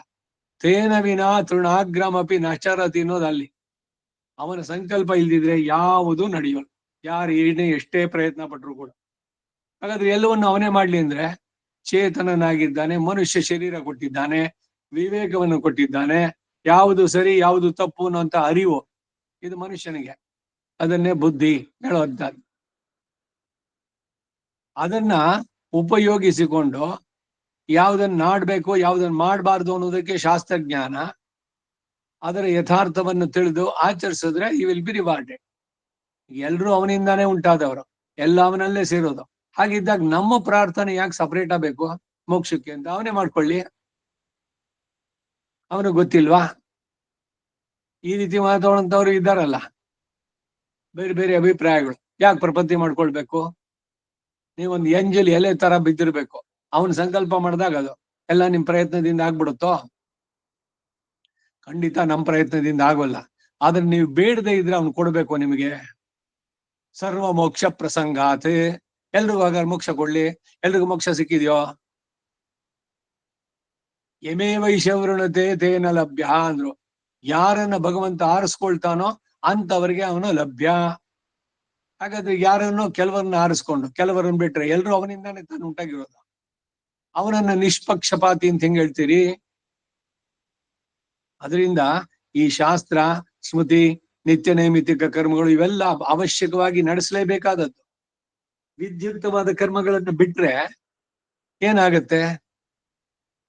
ಹೇಳಿದಾನಲ್ಲ ಶಾಸ್ತ್ರಗಳಲ್ಲಿ, ನನ್ನ ಶಾಸ್ತ್ರ ವಿಧಿ ಮುತ್ಸಜ್ಜ. ಏನೇ ಕೆಲಸ ಮಾಡೋದು ಕೂಡ ಅದೇನಾಗುತ್ತೆ, ಅದು ಆಸುರಿ ಆಗತ್ತೆ. ಅಂದ್ರೆ ಪ್ರತಿ ಒಂದಕ್ಕೂ ಕೂಡ ನಿಯಮನ ಸಂಕಲ್ಪ ಇವುಗಳನ್ನು ಮಾಡುವಂತ. ಇದನ್ನ ಪೂರ್ಣವಾಗಿ ಸರಿಯಾಗಿ ತಿಳಿದ್ರೆ ಅದಕ್ಕೆ ಯಾರು ನಾನ್ ಮಾಡ್ದೆ, ನಂದು ಪ್ರಯತ್ನ, ಇದ್ ನಾನ್ ಮನೆ ಕಟ್ಟದೆ, ನಾನ್ ಆಸ್ತಿ ಮಾಡ್ದೆ, ನಾನ್ ಮದ್ವೆ ಮಾಡ್ದೆ, ನಾನ್ ಮಕ್ಳು ಮಾಡ್ಕೊಂಡೆ, ಎಲ್ಲ ನಾನ್ ಅನ್ನೋದು ಎಲ್ಲ ಅವನ ಸಂಕಲ್ಪ ಇದ್ದಿದ್ರಾಗತ್ತ. ಭಗವಂತನ ಸಂಕಲ್ಪ. ಇದಕ್ಕೇನೇನೆ ಈಗ ಈ ಜನ್ಮೋತ್ಸವಗಳು ಅಥವಾ ಮ್ಯಾರೇಜ್ ಆನಿವರ್ಸರಿಗಳು ನಡೆಸ್ಬೇಕಾ ಅಂದ್ರೆ ಅದಕ್ಕೊಂದು ವಿಧಾನ ಹೇಳಿದ್ರು. ಹಿಂದಿನ ದಿವ್ಸ ಉಪವಾಸ ಇದ್ದು ನಿಮ್ಮ ನಕ್ಷತ್ರ ಯಾವತ್ ವಿವಾಹ ಮಾಡಿದ್ರೋ ಆ ನಕ್ಷತ್ರದ ದಿವ್ಸ ಭಗವಂತನಿಗೆ ವಿಶೇಷ ಪೂಜೆ ಮಾಡಿ. ಏನೋ 20 ವರ್ಷನೋ 30 ವರ್ಷನೋ 50 ವರ್ಷನೋ ದಾಂಪತ್ಯ ಜೀವನ, ಇಬ್ರು ಜೊತೆನಲ್ಲಿ ಇದ್ದೀವಿ, ಇನ್ ಎಷ್ಟು ದಿವ್ಸ ಇರ್ತೀವೋ ಅಷ್ಟು ದಿವ್ಸನೂ ಪರಸ್ಪರ ನಾವು ನೀನು ತಿಳಿಸಿದಂತೆ ಈ ಗೃಹಸ್ಥ ಧರ್ಮದಲ್ಲಿ ಯಥಾಶಕ್ತಿ ನಾವು ನಡೆಸ್ತಾ ನಿನ್ನನ್ನು ಪಡೆಯುವಂತೆ ಆಗಲಿ. ಎರಡು ಚೇತನರು ಕೂಡ ಕರ್ಮಯತ್ವಾಗಿ ಇಲ್ಲಿ ಸೇರಿದ್ದು. ಇವೆಲ್ಲ ಕೂಡ ಆತ್ಮನಸ್ತು ಕಾಮಾಯ ಪತ್ನಿ ಪ್ರಿಯೋ ಭವತಿ, ಪುತ್ರ ಪ್ರಿಯೋ ಭವತಿ. ಪತ್ನಿಗೆ ಪತಿ ಪ್ರಿಯೋ ಭವತಿ ಅಂದ್ರೂ ಕೂಡ ಇದೇನೆ. ಪತಿಗೆ ಪತ್ನಿ ಪ್ರಿಯಳಾಗಿರ್ತಾಳೆ ಅಂತಂದ್ರೆ ಅವನ ಸಂಕಲ್ಪದಿಂದ. ಈ ಕಾರಣದಿಂದ ಭಗವಂತನನ್ನ ಪ್ರಾರ್ಥನೆ ಮಾಡಬೇಕು. ನಮ್ಮೆಲ್ಲ ಇಬ್ಬರಲ್ಲಿ ಯಾವ ರೀತಿಯ ಭಿನ್ನಾಭಿಪ್ರಾಯ ಬರದೇ ಇರಲಿ, ನೀನು ತಿಳಿಸಿದ ಶಾಸ್ತ್ರಕ್ಕೆ ವಿರೋಧವಾಗಿ ನಾವಿಬ್ಬರು ನಡೆಯದೇ ಇರಲಿ, ಈ ಪ್ರಾರ್ಥನೆ. ಕರೆ ಬಂದ ತಕ್ಷಣ ಅವನೋ ಇವನೋ ಹೋಗ್ತಾ ಇರೋದು. ಎಲ್ಲ ವಿಚಾರ ಎಲ್ಲ ಮಾಡಿದ್ರೆ ಏನಿದೆ ನಮಗೆ? ಎಷ್ಟು ಮಟ್ಟಿಗೆ ನಮ್ಮ ಸ್ವಾತಂತ್ರ್ಯ, ಎಷ್ಟು ಮಟ್ಟಿಗೆ ನಾವ್ ಹೇಳಿದ್ದೆ ನಡೆಯುತ್ತೆ? ಇದೆಲ್ಲ ತಿಳಿದೇ ಇದ್ರೆ ನಾನೇ ಎಲ್ಲ ನಾನೇ, ಎಲ್ಲಾ ನಂದೇ, ನನ್ ಬಿಟ್ರೆ ಏನಿಲ್ಲ, ನನಗೆ ರೆಕಗ್ನಿಷನ್ನು, ಏನೆಲ್ಲ ಕೂಗಾಡ್ತೀವಿ ಮಾಡ್ತೀವಿ. ಮಿನ್ನಿನ್ ನಿಲಯಿಲ ಮಣ್ಣು ಇರಾಕಹಳ್. ಮುಂಚಿನಂತೆ ಒಂದು ಕ್ಷಣಿಕ ಅಂತಾರೆ ಈ 100 ವರ್ಷ ಆಯಸ್ಸು ಅನ್ನೋದು ಕೂಡ. ಮನುಷ್ಯ ಜನ್ಮ ಸಿಕ್ಕಿದಾಗ ಅದರ ಸಾರ್ಥಕತೆಗೆ ಎಲ್ಲ ಅವನೇ ಮಾಡ್ಬಿಡ್ಲಿ, ಮೋಕ್ಷನ ಅವನೇ ಕೊಡಿಸ್ಲಿ, ಹಾಗಾದ್ರೆ ಎಲ್ರಿಗೂ ಮೋಕ್ಷ ಕೊಡ್ಲಿ, ಆಗುತ್ತೇನು? ಇವನು ಪ್ರಯತ್ನ ಮಾಡದಿದ್ರೆ, ಇವನು ವಿವೇಕದಿಂದ ಭಗವಂತನ ಪ್ರಾರ್ಥನೆ ಮಾಡದಿದ್ರೆ, ಇವನು ಮಾಡಿದ ತಪ್ಪುಗಳಿಗೆ ಇವನು ಪ್ರಾಯಶ್ಚಿತ್ತ ಕೇಳದೇ ಇದ್ರೆ ಅವನೆಲ್ಲದನ್ನು ಮನ್ನಿಸ್ಬೇಕಾ? ಇದು ಜಗದ್ವ್ಯಾಪಾರ, ಭಗವಂತನ ಶಕ್ತಿ ಸಾಮರ್ಥ್ಯಗಳು, ಅವನ ಕರುಣೆ ಅನ್ನೋದೇನು, ಅವನು ಕರ್ಮಾಧ್ಯಕ್ಷನಾಗಿ ಹೇಗೆ ಕೆಲಸಗಳನ್ನ ನಡೆಸ್ತಾನೆ. ಹೋಗ್ಲಿ, ಯಾರಿಂದ ಏನಾರು ಅವನಿಗೆ ಏನಾರು ಆಗ್ಬೇಕಾಗಿತ್ತು, ಅದಕ್ಕಾಗಿ ಅವ್ರಿಗೆ ಜಾಸ್ತಿ ಶಿಕ್ಷೆ ಕೊಡೋದು ಬೇಡ, ಯಾಕೆಂದ್ರೆ ಅವರಿಂದ ಮುಂದೆ ನನಗೇನೋ ಆಗ್ಬೇಕಾಗಿದೆ, ಈ ತರದ್ದೇನಾದ್ರು ವ್ಯವಹಾರ ಮಾಡ್ಬೇಕಾ ಭಗವಂತ? ಅವನು ಪೂರ್ಣ ಕಾಮ, ಅವಾಪ್ತ ಸಮಸ್ತ ಕಾಮ. ಯಾವ ಬಯಕೆಗಳು ಅವನು ಪೂರ್ಣವಾಗ್ಲಿಲ್ಲ ಅಂತ ಇಲ್ವೇ ಇಲ್ಲ. ಯಾರೋ ಏನೋ ಮಾಡಿದ್ರೆ ಅದರಿಂದಾನೇ ಅವ್ನಿಗೇನೋ ಸಿಕ್ಕೋದು. ಒಂದ್ ಹರಕೆ ಮಾಡ್ಕೊಳ್ಳಿ, ಈ ಹರಕೆಗಳಿಗೆ ಏನಾದ್ರು ಅರ್ಥ ಇದೆಯಾ? ಬೇಕಾ ಇದು ಹರಕೆ? ಇವುಗಳೇನೆ ಹೇಳೋದು. ಏನೋ ಅಂದ್ ಪೆರುಮಾಳಕ್ ಬೇಣ್ಕೆಂಡೆ, ಇನ್ ಪೆರುಮಾಳಕ್ ಎನ್ಮೋ ಪಣ್ಣೆ, ಇವೆಲ್ಲ ಕೆಳಗಿನ ಸ್ತರಗಳಲ್ಲಿ ಬರುವಂತಹದ್ದು. ಆದ್ರೆ ಭಗವಂತನ ಪೂರ್ಣವಾಗಿ ತಿಳಿದಾಗ ಎಲ್ಲ ಅವನಂತೆ ನಡೀಲಿ, ಅವನ್ ಹಾಕಿ ತಾಳದಂಗೆ, ಕಣ್ಣು ಮುಚ್ಕೊಂಡು ಏಳದಂಗೆ. Accept whatever it comes. ಬಾಳಿನಲ್ಲಿ ಏನೇನು ಬರುತ್ತೆ ಅದನ್ನ ಸ್ವೀಕರಿಸ್ತಾ ಹೋಗೋದು, ಎಲ್ಲ ಭಗವಂತ. ಅದೆಲ್ಲ ಒಳಿತೇ ಆಯ್ತು. ಎಲ್ಲವೂ ಕೂಡ ಏನೇ ಕೆಟ್ಟದಾದ್ರೂ ಎಲ್ಲವೂ ಒಳ್ಳೇದಕ್ಕೇನೆ, ಆ ಆತ್ಮಕ್ಕೆ ಒಳ್ಳೇದು. ಅದರಿಂದ ಯಾವುದು ಕೆಟ್ಟದ್ದು ಅಂತ ಇಲ್ವೇ ಇಲ್ಲ ಇಲ್ಲಿ. ಎಲ್ಲ ಅವನ ಸಂಕಲ್ಪಯುತವಾಗಿ ನಮ್ಮನ್ನ ನಾವು ಅವನಿಗೆ ಒಪ್ಪಿಸ್ಬಿಟ್ರೆ, ಯೋಗಕ್ಷೇಮಂ ವಹಾಮ್ಯಹಂ ಹೇಳಿದಾನೆ. ಅವರ ಯೋಗ ಕ್ಷೇಮ ಎರಡವನ್ನು ನಾನು ನೋಡ್ಕೊಳ್ತೀನಿ ಅಂತ.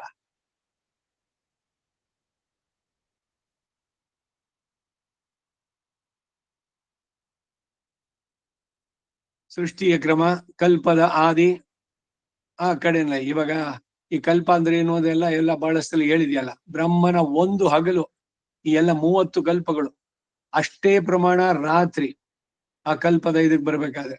4 ಯುಗ, ಚತುರ್ಯುಗ, 71 ಚತುರ್ಯುಗ ಒಂದು ಮನ್ವಂತರ, 14 ಮನ್ವಂತರಿಗೆ ಒಂದು ಕಲ್ಪ, 30 ಕಲ್ಪಗಳಿಗೆ ಒಂದು ಹಗಲು. ಆ ರೀತಿನಲ್ಲಿ ಅವನಿಗೆ ಪರಾರ್ಧ 52 ವರ್ಷ, ದ್ವಿತೀಯ ಪರಾರ್ಧೆ.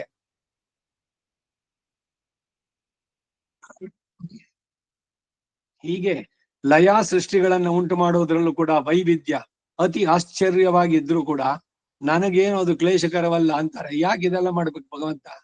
ಮತ್ತೆ ಸೃಷ್ಟಿ, ಮತ್ತೆ ಪ್ರಳಯ, ಅದನ್ನ ಭಗವಂತನ ಲೀಲೆ ಅಂತಾರೆ. ಹಾಗಾದ್ರೆ ಈ ಲೀಲೆ ಮಕ್ಕಳಿಗೆ ಏನು ಆಟ ಸಾಮಾನೆಲ್ಲ ಕೊಟ್ರಿ, ಅದರಲ್ಲಿ ಅವ್ರು ಹಬ್ಬ ಇನ್ನೊಂದ್ 2 ಗಂಟೆ ಕಾಲ ನಾವು ಮಾತಾಡ್ಸಬೇಕಿಲ್ಲ, ಆಟ ಆಟದಲ್ಲೇ ಪೂರ್ಣವಾಗಿ ತನ್ಮಯರಾಗಿರ್ತಾರೆ. ನಮಗ್ ಸ್ವಲ್ಪ ರಿಲೀಫ್ ಮಕ್ಕಳಿಂದ. ಈ ತರ ಸೃಷ್ಟಿ ಮಾಡಿದಾಗ ಆ ಮಗು ಆಟ ಆಡ್ದಂತೆ ಭಗವಂತ ಇದನ್ನ ಲೀಲೆ ಏನ್ ಮಾಡೋದಾದ್ರೆ ಇದೆಲ್ಲ ತೆಗೆದಿಟ್ಬಿಟ್ರೆ ಅವನಿಗೆ ಮನಸ್ಸಿಗೆ ಸಂತೋಷ ಇಲ್ವೋ? ಇದನ್ನ ಆಡ್ಸೋದ್ರಿಂದಾನೇ ಅವನಿಗೆ ಏನಾದ್ರು ಸಿಗುತ್ತೋ? ಈ ಕೆಲವರು ಹೇಳುವಂತದ್ದು, ನಿನಗೆ ಸಂತೋಷವಾಗುತ್ತಾ ನಾನು ಇಷ್ಟೊಂದು ಕಷ್ಟಪಡೋದು? ಇನ್ನು ನೀನು ನೋಡು, ನೀನು ಆನಂದ ಪಡೋ, ನಾನು ಕಷ್ಟಪಡ್ತಾ ಇದ್ದೀನಿ ಅಂದ್ರೆ ನಗ್ತಾನೆ ಅವನು. ನಿನಗೆ ಈ ರೀತಿ ಸ್ಥಿತಿಗೆ ತಂದಿದ್ದು? ನೀ ಮಾಡಿದ ಕರ್ಮ. ಆ ಕರ್ಮ ಮಾಡ್ಬೇಕಾದ್ರೆ ವಿವೇಕ ಇರ್ಲಿಲ್ವೋ? ಯಾವ್ದು ಈ ಜನ್ಮದಲ್ಲಿ ಮಾಡಿದ್ದೋ ಹಿಂದಿನ ಜನ್ಮದಲ್ಲಿ ಮಾಡಿದ್ದೋ? ಅದರ ಫಲವನ್ನ ಕೊಡೋದಕ್ಕೆ ಕರ್ಮಾಧ್ಯಕ್ಷನಾಗಿದ್ದೆ, ನನಗೇನು ಆಗ್ಬೇಕಾಗಿಲ್ಲ ನಿಮ್ಮಿಂದ. ಇದಕ್ಕೇನೆ ಆ ಹಿಂದೆ ಬಂದಾಗ ಆ ರಾಜನ ವೃತ್ತಾಂತವನ್ನ ತಿಳಿದ್ದು. ಯಾರೋ ಬಂದ್ರು ವಿದ್ವಾನ್, ಇವರು ಅವರ ಪ್ರತಿಭೆಯನ್ನು ತೋರಿಸಿದ್ರು, ಯಾವ್ದ್ರಲ್ಲೋ ಸಂಗೀತವೋ ಸಾಹಿತ್ಯವೋ ಮತ್ತೊಂದೋ ಏನೋ ಅದರಲ್ಲಿ ಅವನಿಗೆ ಬಹುಮಾನವನ್ನ ನೀಡಿದ ರಾಜ, ಸನ್ಮಾನಿಸಿದ. ಇನ್ನೊಬ್ಬ ಏನೋ ಕಳ್ತನಾನು ಮತ್ತೊಂದು ಮಾಡ್ದ, ಅವನನ್ನ ಹಿಡ್ಕೊಂಬಂದ್ ಹೇಳಿದ್ರು ಏನು ಈ ಅಪರಾಧ ಮಾಡಿದ್ದಾನೆ ಅಂತ, ಅವನಿಗೆ ಶಿಕ್ಷೆ ಕೊಟ್ಟ. ಈ ಶಿಕ್ಷೆ ಕೊಡೋದ್ರಿಂದ ರಾಜನ ಏನಾದ್ರು ಆಗುತ್ತೋ, ಅಥವಾ ಇವನ್ ಸನ್ಮಾನ ಮಾಡಿದ್ರಿಂದ ಏನಾದ್ರು ಇದೆಯೋ? ಅವನು ನಿರ್ಲಿಪ್ತ. ಇವನು ಅವನು ಮಾಡಿದಕ್ಕೆ ಅವನು ತಪ್ಪು ಮಾಡ್ದ, ಅದಕ್ಕೆ ಅವನಿಗೆ ದಂಡನೆ ಅಷ್ಟೇ. ರಾಜನಿಗೆ ಅವನ ಮೇಲೆ ಏನಾದ್ರು ಪರ್ಸನಲ್ ದ್ವೇಷ ಇದೆಯೋ? ಹಾಗೆ ಭಗವಂತನಿಗೆ ಈ ಒಬ್ಬೊಬ್ಬರ ಕರ್ಮ, ಅವರವರ ಪ್ರಾರಬ್ಧ ಕರ್ಮಕ್ಕೆ ಅನುಸಾರವಾಗಿ ಫಲ ಕೊಡೋದ್ರಲ್ಲಿ ಅವನಿಗೆ ಯಾವ ರೀತಿಯ ಇದು ಕೂಡ ಇಲ್ಲ, ಉಪಯೋಗವೂ ಇಲ್ಲ ಅಥವಾ ಇದು ಇಲ್ಲ. ಬಹಳ ಸಂತೋಷವಾಗತ್ತೆ ಅವನಿಗೆ, ಇಲ್ಲ ತುಂಬಾ ದುಃಖ ಪಡ್ತಾನೆ, ಎರಡೂ ಇಲ್ಲ. ಸಹಜವಾಗಿ ಅವನ ಹೆಸರು ಅವನು ಪರಮ ಕಾರುಣಿಕ, ಎಲ್ಲರ ತಪ್ಪನ್ನ ಮನ್ನಿಸಿ ರಕ್ಷಿಸೋದಕ್ಕೆ ಅವನು ಸಿದ್ಧನಾಗಿರ್ತಾನೆ. ಇದು ಅವನ ದಯಾಗುಣ, ಇವುಗಳನ್ನ ವೈಭವೀಕರಿಸಿ ಹೇಳುವಂತಹದ್ದು. ಆದ್ರೆ ತಪ್ಪು ಮಾಡಿದವನಿಗೆ ಶಿಕ್ಷೆನೆ ಕೊಡದಿದ್ರೆ ಅವನೆಂತ ಶಿಕ್ಷೆ ಇದನ್ನಾಗ್ತಾನೆ, ರಾಜನಾಗ್ತಾನೆ ಅಥವಾ ಒಡೆಯ ನಿಯಾಮಕನಾಗ್ತಾನೆ. ಹಾಗಾಗಿ ತಪ್ಪು ಮಾಡಿದ್ರೆ ಶಿಕ್ಷೆ ಉಂಟು, ಉಪ್ಪು ತಿಂದವ ನೀರು ಕುಡಿಬೇಕು.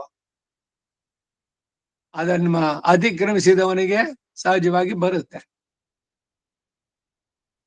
ಇವೆಲ್ಲ ಸುಲಭವಾಗಿ ನಡೆಯುತ್ತೆ, ಅದವನ ಕಷ್ಟ ಏನಿಲ್ಲ. ಇನ್ನೊಂದು ಮುಖ್ಯವಾದ ವಿಷಯ ಅಂದ್ರೆ, ಪ್ರಳಯದಲ್ಲಿ ಸೂಕ್ಷ್ಮ ದಶೆಯಲ್ಲಿ ತನ್ನೊಂದಿಗೇನೆ ಈ ಚಿತ್ತಗಳು ಇರುತ್ತೆ ಎಂದು, ಪುನಃ ಸೃಷ್ಟಿಯಲ್ಲಿ ಅವೇ ಸ್ಥೂಲ ರೂಪವನ್ನು ಹೊಂದಿ ತನ್ನಲ್ಲೇ ಇರುತ್ತೆ ಎಂದು ಕೂಡ. ಈಗ ಪ್ರಳಯದಲ್ಲಾಗ್ಲಿ ಅಥವಾ ಸೃಷ್ಟಿ ಆದಾಗ್ಲಿ ಎರಡರಲ್ಲೂ ಕೂಡ ಭಗವಂತನನ್ನ ಬಿಟ್ಟು ಈ ಚೇತನಗಳು ಇರೋದು ಸಾಧ್ಯನೋ? ಅಥವಾ ಅಚೇತನಗಳು? ಈ ಚೇತನ ಅಚೇತನ ಎರಡೂ ಕೂಡ ಅವನಲ್ಲಿಯೇ ಸದಾ ಇರುವಂತಹದ್ದು. ಅಪೃಥಕ್ ವಿಶೇಷಣ ಅನ್ನೋ ಪದ ಅದಕ್ಕಾಗೇನೆ ಇಲ್ಲಿ ಹೇಳಿದ್ದು. ಈ ಮೂರು ತತ್ವಗಳು ಒಟ್ಟಿಗೆನೆ ಸೇರಿವೆ, ಚೇತನ ಅಚೇತನ ಪರಮಾತ್ಮ. ಚೇತನ ಅಚೇತನರನ್ನ ಇಬ್ಬರನ್ನು ಕೂಡ ಒಳಗೆ ಹೊರಗೆ ಎರಡು ರೀತಿಯಲ್ಲಿ ವ್ಯಾಪಿಸಿ ಅವರುಗಳ ನಿಯಾಮಕ, ಆಧಾರ, ಶೇಷಿಯಾಗಿರುವವನು ಪರಮಾತ್ಮನೊಬ್ಬನೇ. ಆ ಪರಮಾತ್ಮ ಯಾರು ಅಂದ್ರೆ ಅವನು ಶ್ರೀಯಪತಿ, ಶ್ರೀಮನ್ನಾರಾಯಣ. ಈ ಒಂದೇ ತತ್ವ ಎಂಬ ವಾದ ಇದು ವಿಶಿಷ್ಟವಾದ ಅದ್ವೈತ, ವಿಶಿಷ್ಟ ಅದ್ವೈತ.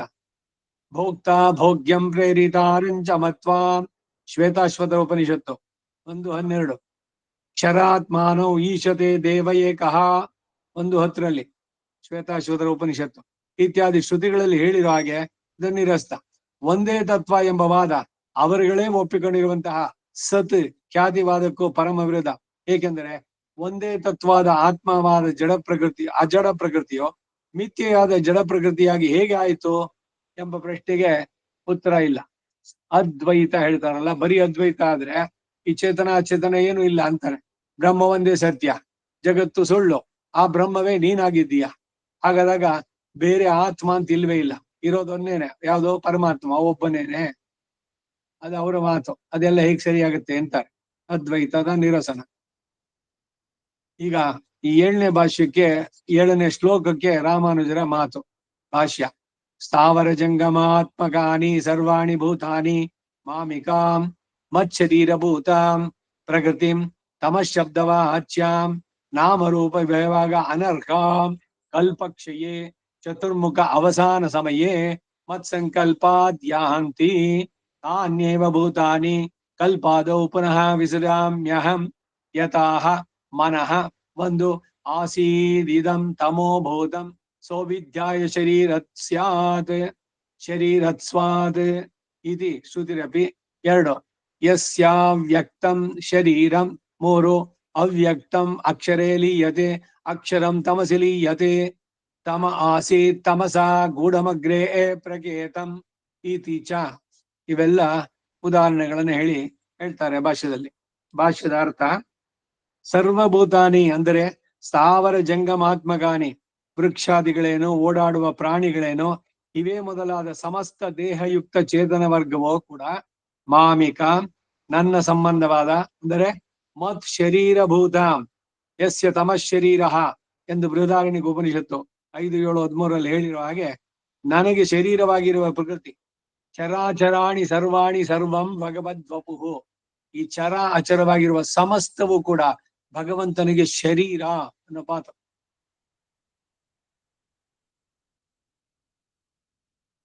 ಇದು ಈ ಪ್ರಕೃತಿ ಜಡ ಪ್ರಕೃತಿಯು ಆದಿರೂಪ. ಇದು ಬರೀ ಜಡ ಪ್ರಕೃತಿ ಅಲ್ಲ, ಅನೇಕ ಆತ್ಮರುಗಳಿಂದ ಸೇರಿದ ಸಂಘಾತ ರೂಪ. ಆದ್ದರಿಂದಲೇ ತಮಶಬ್ದ ವಾಚ್ಯ, ತಮಶಬ್ದದಿಂದ ಹೇಳಲ್ಪಡುವಂತಹ ನಾಮರೂಪ ವಿಭಾಗ ಅನರ್ಹ. ನಾಮರೂಪಗಳನ್ನು ಹೊಂದಲು ಅನರ್ಹವಾದ ಸ್ಥಿತಿಯನ್ನ ಕಲ್ಪಕ್ಷಯೇ, ಪ್ರಾಕೃತಿಕ ಪ್ರಳಯದಲ್ಲಿ, ಅಂದರೆ ಚತುರ್ಮುಖ ಅವಸಾನ ಸಮಯ, ಆ ಚತುರ್ಮುಖನ ಆಯುಸ್ಸು ಮುಗಿದು ಹೋಗುವ ಸಮಯದಲ್ಲಿ, ಮತ್ ಸಂಕಲ್ಪಾತ್ ಯಾಂತಿ, ನನ್ನ ಸಂಕಲ್ಪದಿಂದಲೇ ಹೊಂದುತ್ತೆ. ಇಲ್ಲಿ ಕಲ್ಪಕ್ಷಯ ಎಂಬುದರಿಂದ ಚತುರ್ಮುಖನ ದೈನಂದಿನ ಪ್ರಳಯ ಅಲ್ಲ ಎಂದು, ಚತುರ್ಮುಖನ ಕೊನೆ ರಾತ್ರಿ ಪ್ರಳಯವಾದ ದ್ವಿಪರಾರ್ಧ ಪ್ರಳಯ ಎಂದು ತಿಳಿಸುವುದಕ್ಕಾಗಿ ಚತುರ್ಮುಖ ಅವಸಾನ ಸಮಯ ಅಂತ ವ್ಯಾಖ್ಯಾನ ಮಾಡಿದ್ರು. ಈಗ 52 ವರ್ಷ ಇದ್ರದ್ದಾಯ್ತಲ್ಲ, ಇನ್ನೊಂದು 48 ಆದ್ರೆ ಅವ್ನು 100 ವರ್ಷ ಮುಗಿಯುತ್ತೆ. ಅವನ ಆಯಸ್ ಮುಗಿದ ಮೇಲೆ ಎಲ್ಲವೂ ಕೂಡ ಮಹಾಪ್ರಳಯ. ಅವಾಗ ಚತುರ್ಮುಖನೂ ಕೂಡ ಇರೋಲ್ಲ. ಈಗೇನು ಅಂದ್ರೆ ಒಂದು ಬೆಳಿಗ್ಗೆ ರಾತ್ರಿ ಆಗಿ ಒಂದೊಂದು ದಿವಸ ಆಗ್ತಾ ಇದೆ. 52 ವರ್ಷ ಮುಂದಿಂದು 53ನೇ ವರ್ಷ, 54ನೇ ವರ್ಷ ಬ್ರಹ್ಮನಿಗೆ. ಬೆಳಗ್ಗೆ ರಾತ್ರಿ ಆಗ್ಬೇಕಾದ್ರೆ ಒಂದೊಂದು ಪ್ರಳಯಗಳು. ಇದು ಕಡೆಯಲ್ಲಿ ಬರುವಂತದ್ದು ಮಹಾಪ್ರಳಯ. ನಿತ್ಯ ಪ್ರಳಯ, ನೈಮಿತ್ತಿಕ ಪ್ರಳಯ, ಇವೆಲ್ಲ ಹೇಳುವಂತದ್ದು ಅದ್ರಲ್ಲಿ ಬಗೆಗಳು ಬೇರೆ ಬೇರೆ. ಸೊ ಅದರಿಂದ ಇದು ದೈನಂದಿನ ಪ್ರಳಯ ಅಲ್ಲ ಅಂತ. ಆ ಪ್ರಳಯದಲ್ಲೇ ಪಂಚಭೂತ, ಮಹತ್ವ, ಅಹಂಕಾರಗಳಿಗೂ ಪ್ರಳಯ ಉಂಟು. ಕೊನೆಗೆ ಅಕ್ಷರ, ಅವ್ಯಕ್ತ, ತಮಸ್ಸು ಹೀಗೆ ಕ್ರಮವಾಗಿ ಪರಿಣಮಿಸಿ ತಮಸ್ಸು ಪರೇ ದೇವೇ ಏಕೀಭವತಿ ಎಂಬ ಶ್ರುತಿ ಅನುಸಾರವಾಗಿ ಪರಮಾತ್ಮನಲ್ಲಿ ಲಯ ಹೊಂದುವುದರಿಂದ ಆಗ ಅತ್ಯಂತ ಸೂಕ್ಷ್ಮ ದಶೆಯನ್ನು ಹೊಂದಿ ನಾಮರೂಪಗಳನ್ನು ಕೂಡ ಹೊಂದಲು ಅನರ್ಹವಾದ ದಿಶೆ. ನಾಮರೂಪೇ ವ್ಯಾಕರವಾಣಿ, ಹೆಸರು ರೂಪ ಇಲ್ಲದಂತ ಸ್ಥಿತಿ, ಅಚಿತ್ ಸಮಾನವಾಗಿರುವಂತಹ ಸ್ಥಿತಿ ಅಂತಾರೆ. ಇಲ್ಲಿ ಮುಖ್ಯವಾಗಿ ಮಹಾಪ್ರಳಯಕ್ಕೂ ತದನಂತರ ಆಗುವಂತ ಸಮಷ್ಟಿ ವ್ಯಷ್ಟಿ ರೂಪ ಸೃಷ್ಟಿಗೂ ಕೂಡ ನಾನೇ ಕಾರಣ ಅಂತ ಹೇಳುವುದು ಪ್ರಸ್ತುತವಾದ್ದರಿಂದ ಹಾಗೆ ಇಲ್ಲಿ ವ್ಯಾಖ್ಯಾನ ಮಾಡಿರುವಂತಹದ್ದು. ಹೀಗೆ ಮಹಾಪ್ರಳಯ ತದನಂತರ ಸೃಷ್ಟಿ ಸಹ ತನ್ನ ಸಂಕಲ್ಪ ಮಾತ್ರದಿಂದಲೇ ನಡೆಯುತ್ತವೆ ಅಂತ ಹೇಳ್ಬೇಕಾಗಿರೋದ್ರಿಂದ ಯಾಂತಿ. ಹೇಗೆ ಯಾಂತಿ ಅಂದ್ರೆ ಮತ್ ಸಂಕಲ್ಪಾದೇವ ಯಾಂತಿ ಎಂದು ವ್ಯಾಖ್ಯಾನ ಮಾಡಿದ್ದಾರೆ. ಪಶ್ಯಮೇ ಯೋಗಮೈಶ್ವರಂ ಅಂತ ಹೇಳಿರೋದನ್ನ ವ್ಯಕ್ತಪಡಿಸುವುದಕ್ಕಾಗಿ ಈ ಶ್ಲೋಕಗಳು ಪ್ರಸ್ತುತವಾದ್ದರಿಂದ ಮತ್ ಸಂಕಲ್ಪಾದೇವ ಎಂಬ ಪ್ರಯೋಗ. ತಾನ್ಯೇವ ಭೂತಾನಿ, ಅಂತಹ ಸ್ಥಾವರ ಜಂಗಮಾತ್ಮಕಗಳಾದಂತಹ ಸಮಸ್ತ ಭೂತಗಳನ್ನ ಕಲ್ಪಾದೋ, ಮುಂದಿನ ಕಲ್ಪದ ಆದಿಯಲ್ಲಿ ಅಂದರೆ ಮುಂದಿನ ಪ್ರಾಕೃತಿಕ ಸೃಷ್ಟಿಯಲ್ಲಿ ವಿಸೃಜಾಮ್ಯಹಂ, ವಿವಿಧ ವಿಚಿತ್ರ ರೂಪದಲ್ಲಿ ಸೃಷ್ಟಿ ಮಾಡ್ತೇನೆ. ಇದರಿಂದ ಸಮಷ್ಟಿ ವ್ಯಕ್ತಿ ರೂಪ 2 ಸೃಷ್ಟಿಗಳು ಹೇಳಲ್ಪಟ್ಟಿದೆ.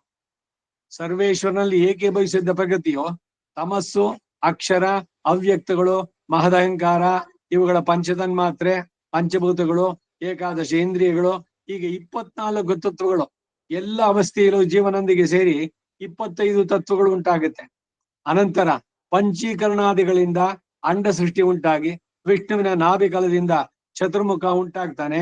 ಇದಕ್ಕೆಲ್ಲ ಸಮಷ್ಟಿ ಸೃಷ್ಟಿ ಅಂತ ಹೆಸರು. ಇವುಗಳನ್ನೆಲ್ಲ ಸಾಕ್ಷಾತ್ತಾಗಿ ಪರಮಾತ್ಮನೆ ತನ್ನ ಸಂಕಲ್ಪ ಮೂಲಕವಾಗಿ ನಡೆಸ್ತಾನೆ. ಅನಂತರ ಚತುರ್ಮುಖನ ಮೂಲಕವಾಗಿ ವ್ಯಷ್ಟಿ ಸೃಷ್ಟಿ ಕ್ರಮವನ್ನೆಲ್ಲ ನಡೆಸ್ತಾನೆ. ಸುಬಾಲ ಉಪನಿಷತ್ತಿನ ವಾಕ್ಯಗಳನ್ನ ಅನುಸರಿಸಿ ಸರ್ವ ಸಮಂಜಸ ಅರ್ಥಗಳನ್ನ ಮನು ಉಪಾದಿಸಿ ಬರೆದಿರೋದ್ರಿಂದ ಯದ್ವೈ ಕಿಂಚಿದ್ ಮನುರವಭವತ್ ತದ್ಭೇಷಜಂ, ಯಾವ ಸ್ವಲ್ಪವನ್ನು ಮನು ಹೇಳ್ತಾನೋ ಅದು ಪರಮ ಔಷಧ ಅಂತ ಹೇಳಿಲ್ಪಟ್ಟಿರೋದ್ರಿಂದ ಮನುವು 7 ಶ್ಲೋಕಗಳಿಂದ ಸೃಷ್ಟಿ ಕ್ರಮವನ್ನ ಸ್ಪಷ್ಟವಾಗಿ ಹೇಳಿರುವುದನ್ನ ಮುಂದೆ ಉದಾಹರಿಸ್ತಾರೆ.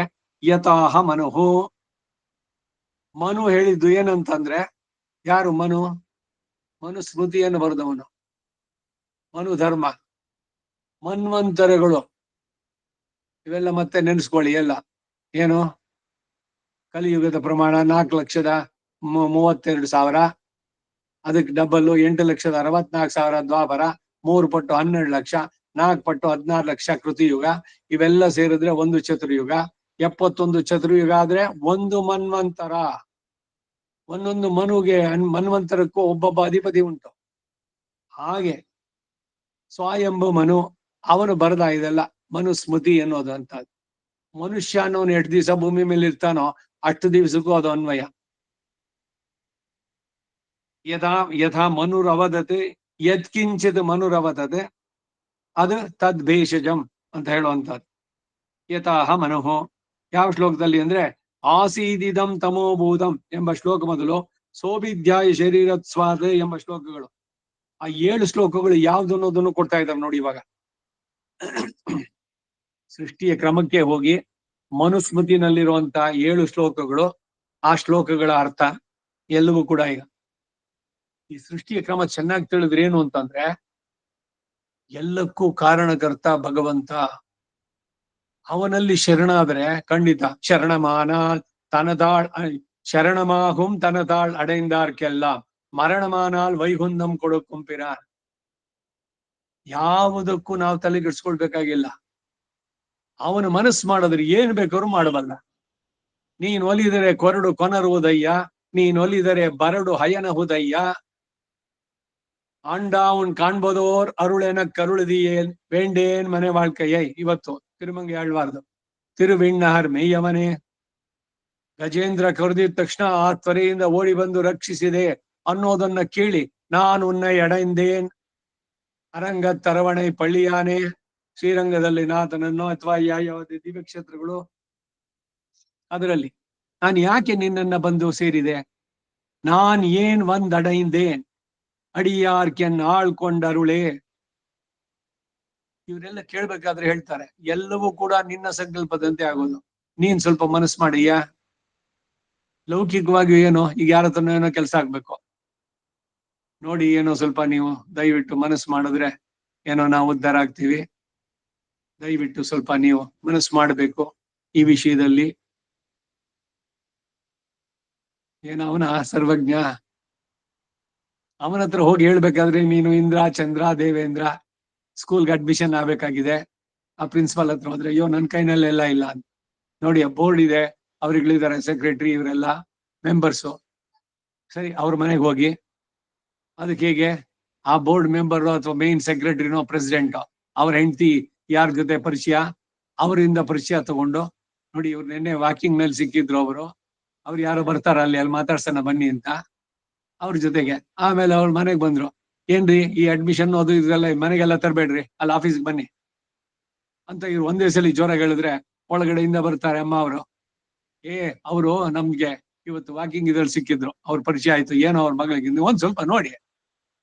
ಅಲ್ಲಿಂದ ಇನ್ಫ್ಲೂಯೆನ್ಸು ಹೆಂಗಾಯ್ತು, ನೀವು ಸೀದಾ ನೇರವಾಗಿ ಆಫೀಸ್ಗೆ ಹೋಗಿದ್ರೆ ಇಲ್ರಿ ಈ ಟರ್ಮ್ಸ್ ಪ್ರಕಾರ ನಿಮ್ದಿದ್ರೆ ಇಷ್ಟು ಡೊನೇಷನ್ ಕೊಟ್ರೆ ಇಲ್ಲಿ ಸಿಗುತ್ತೆ ಅಷ್ಟೇ, ಇಲ್ದಿದ್ರೆ ಇಲ್ಲ. ಅದನ್ನೇ ಪತ್ನಿ ಹೇಳಿದ್ರೆ ಅವಾಗೇನೋ ಮ್ಯಾನೇಜ್ಮೆಂಟ್ ನಲ್ಲಿ ಒಂದಷ್ಟು ಕೋಟ ಯಾರಿಗೆ ಹಣ ಹೆಚ್ಚಿಗೆ ಇಲ್ವೋ ಅಂತವ್ರಿಗೆ ಒಂದ್ ಸ್ವಲ್ಪ ಒಂದು ಮಾರ್ಜಿನ್ ಕೊಡೋಣ, 1-2 ಕೇಸೋ ಈ ತರದ್ದು ಅಂತ. ಆ ಕೆಟಗರಿನಲ್ಲಿ ಇವ್ರನ್ನ ಸೇರಿಸಿ ನೀವು ವರ್ಷ ಪೂರ್ತ ಇವ್ರಿಗೆ ಫೀಸ್ ಮನ್ನಾ ಅದು ಸಾಧ್ಯ ಇಲ್ವೋ? ಕ್ಯಾಪಿಟೇಷನ್ ಡೊನೇಷನ್ ಇಲ್ದಲೇನೆ ಸೇರೋದು ಮಾಡೋದಕ್ಕೆ. ಈ ರೀತಿ ಸುಮ್ನೆ ಒಂದು ಎಕ್ಸಾಂಪಲ್, ಆ ರೀತಿ ಎಲ್ಲದ್ರಲ್ಲೂ ಆಗ್ಬೋದು. ಯಾವ್ದೋ ಕೆಲಸ ಆಗ್ಬೇಕು, ಯಾರ್ಯಾರ ಅಧಿಕಾರಿಗಳು ಅವರು ತಮ್ಮ ಇದ್ರ ಪ್ರಕಾರ ಮಾಡ್ತೀನಿ ಅಂದ್ರೆ ಅವ್ರಿಗೆ ಬೇರೆದೆಲ್ಲ ಇನ್ಫ್ಲೂಯೆನ್ಸ್ ತಂದಾಗ ಏನಾದ್ರು ಕೈ ಕಾಲು ಆಡ್ಸೋಕಾಗುತ್ತೋ? ಹಿಂದಿನವ್ರು ಮೇಲಿನವ್ರು ಹೇಳಿದ್ರೆ ಮುಗಿದೋಯ್ತು. ಇಂಟರ್ವ್ಯೂ ಸೆಲೆಕ್ಷನ್ ನಲ್ಲಿ ಯಾರೋ ಇದ್ ಮಾಡಿದ್ರು, ಮಿನಿಸ್ಟ್ರಿ ಇನ್ಫ್ಲೂಯೆನ್ಸ್ ಏನೋ, ಅವ್ರು ಹೇಳಿದಾರೆ ಇವ್ರು ಕೊಡ್ರಿ, ಮುಗಿದೋಯ್ತು. ಅವಾಗ ಇವ್ರ ಯೋಗ್ಯತೆ ಅಥವಾ ಇದೆಯೋ ಇಲ್ವೋ ಎಲ್ಲಾನ ಏನಿಲ್ಲ, ಅವ್ರು ಹೇಳಿದ್ರೆ ಮಾತು ಕೇಳ್ಬೇಕು. ಲೋಕದಲ್ಲಿ ರೀತಿನಲ್ಲಿ ನಡೆಯುತ್ತೋ ಇಲ್ವೋ ಇವೆಲ್ಲ. ಹಾಗೆ ಇಡೀ ಜಗತ್ತಿಗೆ ನಿಯಾಮಕನಾದವನಲ್ಲಿ ನೀವು ಪ್ರಾರ್ಥನೆ ಮಾಡಿದ್ರೆ ಈ ಸಕಲ ಗ್ರಹ ಬಲ ನೀನೆ ಸರಸಿಜಾಕ್ಷ, ಆ ಗ್ರಹವೋ ಈ ಗ್ರಹವೋ ನಿಮ್ಗೆ ಏನಾದ್ರು ಮಾಡ್ಲಿಕ್ಕಾಗತ್ತಾ? ಇನ್ಯಾವ್ದವ್ರ ದೇವತೆ ನಿಮಗೆ ವಿರುದ್ಧವಾಗಿ ನಡೆಯೋಕ್ಕಾಗತ್ತಾ? ಗ್ರಹಗಳು ನಿಮ್ಮ ಮೇಲೆ ಉಪಟಳವನ್ನು ಸಾಧಿಸೋದಕ್ಕೆ ಸಾಧ್ಯವಾಗತ್ತೆ? ಇದು ವಸ್ತುತಃ ಸರಿಯಾಗಿ ಜಗದ್ ವ್ಯಾಪಾರ ನಡೆಸುವಂತ ಭಗವಂತನ ಬಗ್ಗೆ ತಿಳಿಯುವಂತದ್ದು. ಅದಕ್ಕಾಗಿ ಇದೆಲ್ಲ ಬಂದಿದ್ದು. ಈಗ ಮನುಸ್ಮೃತಿಯ 7 ಶ್ಲೋಕಗಳು ಅದು ನೋಡೋಣ. 1 ಆಸೀದಿದಂ ತಮೋಭೂತ ಮಪ್ ತಮೋಭೂತಂ ಪ್ರಜ್ಞಾತಂ ಅಲಕ್ಷಣಂ ಅಪ್ರಜ್ಞಾತಂ ಅಲಕ್ಷಣಂ ಅಪ್ರತರ್ಕಂ ಅವಿಜ್ಞೇಯಂ ಪ್ರಸುಪ್ತಮಿವ ಸರ್ವತಃ. ಇದರರ್ಥ ಇದಂ ಪರಿದೃಶ್ಯವಾದಂತಹ ಜಗತ್ತು ಮಹಾಪ್ರಳಯದಲ್ಲಿ ತಮೋಭೂತಮಾಸೀತೆ, ತಮೋರೂಪ ಅವಸ್ಥೆ ಉಳ್ಳದ್ದಾಗಿತ್ತು. ಅಚಿದಂಶವು ಸೂಕ್ಷ್ಮವಾಗಿ ಚಿತ್ತೊಂದಿಗೆ ನಾಮರೂಪ ಅನರ್ಹ ಸ್ಥಿತಿಯಲ್ಲಿ ಇರುವುದಕ್ಕೆ ತಮಸ್ಸು ಅಂತ ಹೆಸರು. ಹೀಗೆ ರೂಪಾದಿಗಳು ಇಲ್ಲವಾದ್ದರಿಂದ ಅಪ್ರಜ್ಞಾತಂ, ಪ್ರತ್ಯಕ್ಷ ಪ್ರಮಾಣದಿಂದ ತಿಳಿಯಲು ಸಾಧ್ಯವಲ್ಲ. ಅದು ಏಕೆ ಸಾಧ್ಯವಿಲ್ಲ ಅಂದ್ರೆ ಅಲಕ್ಷಣಂ, ಶಬ್ದ ಸ್ಪರ್ಶಾದಿಗಳಿಲ್ಲದ ಸ್ವರೂಪವನ್ನು ಹೊಂದಿತ್ತು. ಅನ್ಮ್ಯಾನಿಫೆಸ್ಟೆಡ್ ಸ್ಟೇಟ್ ಅಂತ. ಇದು ಸತ್, ಇದು ಅಸತ್ ಅನ್ನೋದೇ ತಿಳಿಲಿಲ್ಲ. ಅದನ್ನೇ ಆ ನಾಸದೀಯ ಸೂಕ್ತದಲ್ಲಿ ಹೇಳೋದು. ನಾಸದಾಸಿ ನೋಸದಾಸಿ ತದಾನಿ ನಾಸೀದ್ರಜೋ ನೋ ವ್ಯೋಮ ಪರೋಯತಿ ಕಿಮಾವರೀವಃ ಕೋಕಸ್ಯ ಶರ್ಮನ್ನೇ ಅಂಬ ಕಿಮಾಸೀದ್ ಗಾನಂ ಗಭೀರಂ ನ ಮೃತ್ಯುಂ ಅಮೃತಂ ತರ್ಹಿನ. ಮೃತ್ಯುವೂ ಇಲ್ಲ, ಅಮೃತವೂ ಇಲ್ಲ. ಇದು ಚೇತನಮೋ ಅಚೇತನಮೋ ಅಂತ ವಿಂಗಡಿಸೋದಕ್ಕೆ ಆಗದಂತ ಸ್ಥಿತಿ. ಎಲ್ಲವೂ ನೀರಿನಲ್ಲಿ ಪೂರ್ಣವಾಗಿ, ಎಲ್ಲ ಪ್ರಳಯ ಜಲದಲ್ಲಿ ಎಲ್ಲ ಲೋಕಗಳು ಯಾವುದೂ ಇಲ್ಲ, ನಿಶೇಷವಾಗಿ. ಆಗ ಈ ಚೇತನ ಅಚೇತನರನ್ನ ಎರಡನ್ನೂ ಕೂಡ ತನ್ನ ಸಂಕಲ್ಪದಿಂದಲೇ ತನ್ನ ಉದರದಲ್ಲೇ ಇಟ್ಟು ರಕ್ಷಿಸಿದವನು ಯಾರು? ಎಲ್ಲವನ್ನು ಉಂಡು ಒಮಿಂದು ಆಮೇಲೆ ಹಾಗೆ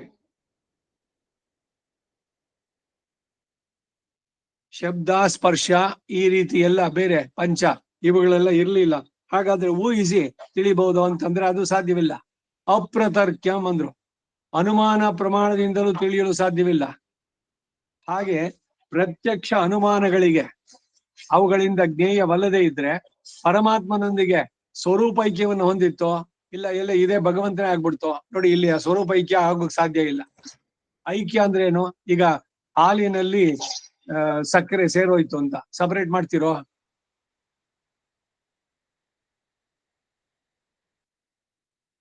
ಅದ್ರ ಜೊತೆನಲ್ಲೇ ಸೇರಿತ್ತು ಅಂದ್ರೆ ಸ್ವರೂಪ ಐಕ್ಯವನ್ನು ಹೊಂದಕ್ಕಾಗಲ್ಲ. ಅಂದ್ರೆ ಹಾಗಲ್ಲ. ಅವಿಜ್ಞೇಯಂ, ತಿಳಿಯಲು ಅಸಾಧ್ಯವಾದ ಸ್ಥಿತಿಯಲ್ಲಿತ್ತು. ನೀರು ಹಾಲಿನಲ್ಲಿ ಸೇರಿದ ಹಾಗೆ ಇತ್ತು ಎಂಬ ಭಾವ. ಶ್ರುತಿಯು ಮುಂದೆ ತಮೋ ಪರೇ ದೇವೇ ಏಕೀಭವತಿ ಅಂತ ಹೇಳುತ್ತೆ. ಹಾಲು ಯಾಕೆ ಉಕ್ಕುತ್ತೆ? ಬೇರೆ ಯಾವ್ದು ಉಕ್ಕೊಲ್ವಲ್ಲ. ಅದರಲ್ಲಿ ನೀರು ಅವೆರಡು ಸೇರಿತ್ತು ಬಹಳ ಮಿತ್ರತ್ವದಿಂದ. ಈಗ ಕುದಿಸೋದಕ್ಕೆ ಆದಾಗ ನೀರು ಆವಿಯ ರೂಪದಲ್ಲಿ ಹೊರಟೋಯ್ತು. ಅದನ್ನು ಬಿಟ್ಟು ನಾನು ಇರ್ಲಾರೆ ಅಂತ ಅದ ಮೇಲೆ ಬಂತಂತೆ. ಇದನ್ನೆಲ್ಲ ಒಂದ್ ಕಡೆ ಹೇಳಿದ್ದು. ಮತ್ತೆ ನೀವು ನೀರ್ ಹಾಕ್ಬಿಡಿ, ಆ ಉಕ್ಕು ಬರೋ ಅಂತದ್ದು ಶಮನವಾಗ್ಬಿಡುತ್ತೆ. ಶ್ರುತಿಯು ಮುಂದೆ ತಮೋ ಪರೇ ದೇವೇ ಏಕೀಭವತಿ ಅಂತ ಹೇಳುತ್ತೆ. ಏಕವಲ್ಲದೆ ಇದ್ದದ್ದು ಅದರೊಂದಿಗೆ ಏಕವಾಗಿದೆ ಎಂದರೆ ಅದರೊಂದಿಗೆ ಸೇರಿದೆ ಎಂಬುದೇ ಅರ್ಥ. ಸ್ವರೂಪ ಐಕ್ಯವಲ್ಲ ಅನ್ನೋದನ್ನ ಇನ್ನೂ ವಿಶದೀಕರಿಸೋದಕ್ಕಾಗಿ ಎಂದು ಪ್ರಸುಪ್ತಮಿವ ಸರ್ವತಃ, ಸುಷುಪ್ತಿಯಲ್ಲಿ ಜೀವಾತ್ಮನು ಪರಮಾತ್ಮನಲ್ಲಿ ಏಕೀಭವಿಸಿರುವ ಉಪಾಧಿಯಲ್ಲಿ ಅದೇ ರೀತಿನಲ್ಲಿ, ಅಥವಾ ಹಿಂದಿನ ವಾಕ್ಯಗಳಿಂದ ಅಚಿತ್ ಪ್ರಳಯವು ಪ್ರಸುಪ್ತಂ ಎಂಬುದರಿಂದ ಚಿದಂಶ ಪ್ರಳಯವು ಹೇಳಲ್ಪಟ್ಟಿತು ಎಂದು ಗ್ರಹಿಸಬಹುದು. ಈಗ ಪ್ರತಿದಿನ ನಿದ್ದೆಯಲ್ಲಿ 3 ಅವಸ್ಥೆಗಳು: ಜಾಗ್ರತ್, ಸ್ವಪ್ನ, ಸುಷುಪ್ತಿ. ಎಚ್ಚರವಾಗಿರೋದು ಒಂದು ಸ್ಥಿತಿ. ಅದಾದ್ಮೇಲೆ ನಿದ್ದೆ ಮಾಡೋದಕ್ಕೆ ಅಂತ ಮಲಗಿದಾಗ ಶರೀರ ನಿಮ್ದು ಮಂಚದ ಮೇಲೆ ಇರುತ್ತೆ, ಕೈ ಕಾಲು ಆಡ್ತಾ ಇಲ್ಲ, ಆದ್ರೆ ಮನಸ್ಸು ಎಚ್ಚರವಾಗಿರುತ್ತೆ. ಆ ಮನಸ್ಸು ಎಚ್ಚರವಾದಂತ ಸ್ಥಿತಿನಲ್ಲಿ ಏನು, ನಿಮ್ಮ ಮನಸ್ಸಿನಲ್ಲೇ ನಡೆಯುವಂತ ಎಲ್ಲ ವ್ಯಾಪಾರಗಳು, ನಿಮ್ಗೇನು ಪುಣ್ಯದ ಫಲವೋ ಏನೋ ದೊಡ್ಡ ಸನ್ಮಾನ ನಡೀತಾ ಇದೆ, ಎಲ್ಲ ಕಡೆಯಿಂದ ಇಂಟರ್ವ್ಯೂ ಮತ್ತೊಂದು ಎಲ್ಲ ಬೆಳಿವುಗಳು ಇದೆಲ್ಲ ಕೊಟ್ರು, ಎಲ್ಲ ಪಾರಿತೋಷಿಕ, ಎಲ್ಲ ಆನಂದವಾಗಿತ್ತು, ನಗ್ತಾ ಇರ್ತೀರಿ, ಮಲಗಿದ್ರು ಕೂಡ ಅಷ್ಟೇ. ಆಮೇಲೆ ಯಾರೋ ಎಚ್ಚರ ಮಾಡ್ತಾರೆ, ಅಯ್ಯೋ ಯಾಕೆ ಎಚ್ಚರಿಸ್ಬಿಟ್ಟೆ, ನನಗ್ ಸನ್ಮಾನ ಆಗ್ತಿತ್ತು, ನೆಕ್ಸ್ಟ್ ಇಂಟರ್ವ್ಯೂ ಮಾಡ್ತಾ ಇದ್ದ ಅವನು, ಅಷ್ಟ್ರಲ್ಲಿ ನೀನ್ ಎಚ್ಚರಿಸ್ಬಿಟ್ಟೆ, ಮಲ್ಕೊಳ್ಳಿ, ಮತ್ತೆ ಅದು ಕಂಟಿನ್ಯೂ ಆಗ್ಲಿ, ಎಲ್ಲಿ ನಿಲ್ಸಿದ್ರು ಸಾಧ್ಯವಾಗುತ್ತೋ? ಹಾಗೆ ಕೆಟ್ಟ ಇದಕ್ಕೆ ಅತಿ ಉಗ್ರವಾದಂತ ಪುಣ್ಯ ಪಾಪಗಳು ಇದರಲ್ಲಿ ಕೂಡ ಕೊಟ್ಟು ಕಳಿಸ್ತಾನೆ ಅಂತ. ಕರ್ಮದಗಳನ್ನ ಖಾಲಿ ಮಾಡ್ಬೇಕಾದ್ರೆ ಕೆಟ್ಟ ಇದ್ ಮಾಡಿದ್ರೆ ಕೆಟ್ಟ ಕೆಲಸ, ಅಯ್ಯೋ ಕೆಟ್ಟ ಕನಸು, ದುಸ್ವಪ್ನಂ, ಕಣ್ಣಲ್ಲೆಲ್ಲ ನೀರ್ ಬಂದಿರುತ್ತೆ, ಮೈಕೈ ಎಲ್ಲ ನಡುಗ್ತಾ ಇರುತ್ತೆ. ಎಚ್ಚರ ಆದ ತಕ್ಷಣ ಇನ್ನೇನು ಅವನ ತಲೆಗೆ ತೆಗಿಬೇಕು ಆ ಮಟ್ಟಕ್ಕೆ. ಇಲ್ಲ ಕಳ್ಳ ಬಂದಿದ್ದಾನೆ, ಚಾಕು ಇನ್ನೇನ್ ಚುಚ್ತಾ ಇದ್ದಾನೆ, ನಿಮ್ಗೆ ಕಿರ್ಚ್ಕೊಳ್ಳೋಕ್ಕೂ ಆಗ್ತಾ ಇಲ್ಲ, ಮಲ್ಗಿದ್ದೀರಿ, ಯಾರು ಕೈಕಾಲು ಕಟ್ಟಿಲ್ಲ, ಆದ್ರೆ ನಿಮ್ ಕನಸಲ್ಲಿ ಕೈಕಾಲೆಲ್ಲ ಕಟ್ಬಿಟ್ಟಿದ್ದಾನೆ ಅವನು, ಏನೋ ಗೊರ ಅಂತ ಕೂಗೋದು. ಆಮೇಲೆ ಏನಾಯ್ತು ಅಂದ್ರೆ, ಅಯ್ಯೋ ಎಷ್ಟು ಭೀಕರವಾಗಿದ್ದು ಕನಸು ಸತ್ಯನೋ? ಎಚ್ಚರವಾದ್ರೆ ನೀವು ಹಾಸಿಗೆ ಮೇಲೆ ಇದ್ದೀರಿ. ಹಾಗಾದ್ರೆ ಕನಸಿನಲ್ಲಿ ನಿಮಗೆ ಉಂಟಾದ ಅನುಭವ ಸುಳ್ಳು? ಯಾಕೆ ಹೇಳ್ತಾ ಇದ್ದೀರಿ? ಅನುಭವ ನಿಮ್ದು. ಕಣ್ಣಲ್ಲಿ ನೀರು ಬಂದಿತ್ತು, ಕೈ ಕಾಲೆಲ್ಲ ಇನ್ನೂ ಏನು BP ಎಲ್ಲ ಏನು ಏರ್ಬಿಟ್ಟಿದೆ, ಆ ಮಟ್ಟಕ್ಕೆ ಎಲ್ಲ ಆಯ್ತು. ಹೇಗೆ ಅಂದ್ರೆ ಮನಸ್ಸಿಂದು. ಇದೆಲ್ಲ ಸ್ವಪ್ನದಲ್ಲಿ ನಡೆಯುವಂತಹದ್ದು. ಸುಷುಪ್ತಿನಲ್ಲಿ ಏನಾಗತ್ತೆ, ಹೃದಯದ ಸುತ್ತ 72,000 ನಾಡಿಗಳಿದೆ ಅಂತಾರೆ. ಆ ನಾಡಿಗಳಲ್ಲಿ ಸುಷುಮ್ನಾ ನಾಡಿಯಲ್ಲಿ ಅಲ್ಲ, ಹಿತ ಅನ್ನುವಂತ ನಾಡಿ ಅದು ಹೇಳುವಂತಹದ್ದು. ಹಿತ ಎನ್ನುವ ನಾಡಿಯಲ್ಲಿ ಇವನು ಭಗವಂತನ ಆಲಿಂಗನದಲ್ಲಿ ಇರ್ತಾನೆ ಜೀವಾತ್ಮ. ಅವಾಗ ಮನಸ್ಸು ಕೂಡ ತಟಸ್ಥ, ಅಂದ್ರೆ ಇಟ್ಸ್ ಎ ಟೆಂಪರರಿ ಡೆತ್. ಇವನು ಪೂರ್ಣವಾದ ನಿದ್ದೆನಲ್ಲಿದ್ದಾಗ ಎಚ್ಚರ ಆದ್ಮೇಲೆ ಒಳ್ಳೆ ನಿದ್ದೆ ಬಂದಿತ್ರಿ, ಎಷ್ಟು ಆನಂದವಾಗಿದೆ. ಎದ್ದಿದ ತಕ್ಷಣ ಏನು ಉತ್ಸಾಹ, ಎಲ್ಲ ಉಲ್ಲಾಸ, ಎಲ್ಲ ಯಾಕೆ ಭಗವಂತನ ಜೊತೆನಲ್ಲಿ ಇದ್ರಿ ಅದರಿಂದ. ಆದ್ರೆ ಬಂದಿದ ತಕ್ಷಣ ಎಲ್ಲ ಮರ್ತೋಯ್ತು, ಏನು ಗೊತ್ತಿಲ್ಲ. ಆ ಅನುಭವ ಸುಳ್ಳು. ಸುಷುಪ್ತಿನಲ್ಲಿ ಇದ್ದಿದ್ದು ಚೆನ್ನಾಗಿ ನಿದ್ದೆ ಮಾಡಿದೆ ಅಂತ ಹೆಂಗ್ ಹೇಳಿದ್ರಿ? ಈ ರೀತಿ ಅವಸ್ಥೆಗಳು ಮೂರು. ಸುಷುಪ್ತಿ ಅವಸ್ಥೆ, ಮೂರ್ಛಾವಸ್ಥೆ ಇದೆಯಲ್ಲ, ಇದು ಅರ್ಧ ಸಾವು ಅಂತ. ಅವನು ಮೂರ್ಛೆ ಬಂದಿದ್ದಾನೆ, ಅವಾಗ ಜ್ಞಾನ ಇಲ್ಲ ಅವನಿಗೆ.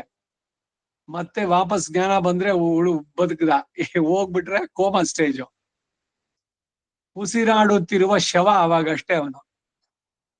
ಏನೆಲ್ಲ ಸ್ಥಿತಿಗಳು ಹೇಗುಂಟಾಯ್ತೆಲ್ಲ.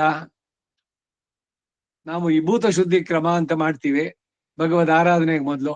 ಹೊಸದಾಗಿ ಶರೀರ ಮಾಡ್ಬೇಕಾದ್ರೆ ಯಾವ ರೀತಿ ಇದು ಉಂಟಾಯ್ತು ಆ ರೀತಿನಲ್ಲಿ. ಈಗ ದಾನ ಸಂಸ್ಕಾರ ಮೊದಲು ಈ ಎಲ್ಲವನ್ನು ಪಂಚಭೂತಗಳನ್ನೆಲ್ಲ ಒಂದೊಂದನ್ನು ಕೂಡ ಲೀನ ಮಾಡುವಂತಹದ್ದು. ಕರಣ ಮಂತ್ರ ಅಂತ ಇವೆಲ್ಲ ಹೇಳೋದಿಲ್ಲ, ಎಲ್ಲ ಇದೆ. ಅಪರ ಪ್ರಿಯನಲ್ಲಿ ಬರೋದು, ಆ ಕಾಡು ಪ್ರಶ್ನೆನಲ್ಲಿ ಬರುತ್ತೆ. ಒಂದೊಂದನ್ನು ಸಂತನು ಅಂತ ಹೇಳ್ಕೊಂಡು ಎಲ್ಲದನ್ನು ವಿಲೀನ ಮಾಡೋದು. ಯಾವ ಅಂಶಗಳಿಂದ, ಪಂಚಭೂತಗಳಿಂದ ಉಂಟಾಗಿತ್ತೋ ಇದು ಈ ಪಂಚೀಕರಣದಿಂದ ಸೃಷ್ಟಿ ಶರೀರ. ಪಂಚಭೂತಗಳು ವಾಯು, ಅಗ್ನಿ, ಪೃಥ್ವಿ, ಆಯಾಯ ಅಂಶಗಳು ಅದರಲ್ಲಿ ಲೀನವಾಗುತ್ತೆ, ಹೋಗಿ ಸೇರ್ಕೊಳ್ಳುತ್ತೆ ಅಂತ. ಈಗ ಹೊರಡ್ಬೇಕಾದ್ರೆ ಆ ಉತ್ಕ್ರಾಂತಿ ದಿಶೆನಲ್ಲಿ ಒಂದೊಂದೇ ಇಂದ್ರಿಯಗಳು ಲೇವಾಗ್ತಾ ಬರುತ್ತೆ. ಕಣ್ಣು ಕಾಣಿಸೋದಿಲ್ಲ, ಕಿವಿ ಕೇಳಿಸೋಲ್ಲ, ಮಾತು ಅನ್ನೋದು ನಿಂತೋಗ್ಬಿಟ್ರೆ ಮುಗೀತು ಒಂದು. ಎಲ್ಲ ಇಂದ್ರಿಯಗಳ ಇವುಗಳನ್ನು ಬಿಟ್ಟ ಇನ್ನೇನವನು ಅದು. ಮತ್ತೆ ವಾಕ್ನಲ್ಲಿ ಲೀಯತೆ, ವಾಕು ಪ್ರಾಣದಲ್ಲಿ, ಪ್ರಾಣ ಆತ್ಮನ ಜೊತೆಗೆ ಹೊರಡೋದಕ್ಕೆ ಹೊರಟು ಬಿಡುತ್ತೆ, ಶರೀರ ಬಿಟ್ಟು. ಹೀಗೆ ಎಲ್ಲ ವ್ಯವಸ್ಥಿತವಾಗಿ ಆಗುವಂತದ್ದು. ಅದಕ್ಕಾಗಿ ಆ ಸಂಸ್ಕಾರಗಳು ಸಹಜವಾಗಿ ಎಲ್ಲವೂ ಸರಿಯಾಗಿ ನಡಿಬೇಕು ಅಂತ ಹೇಳೋದು.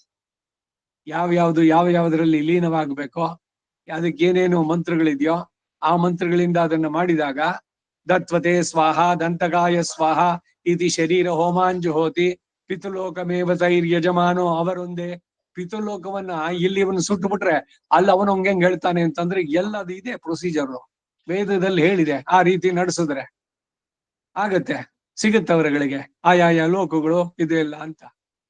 ಎಲ್ಲದಕ್ಕೂ ಆಧಾರ ವೇದ, ಅದರಲ್ಲಿ ಇರುವಂತದ್ದೆಲ್ಲವೂ ಕೂಡ.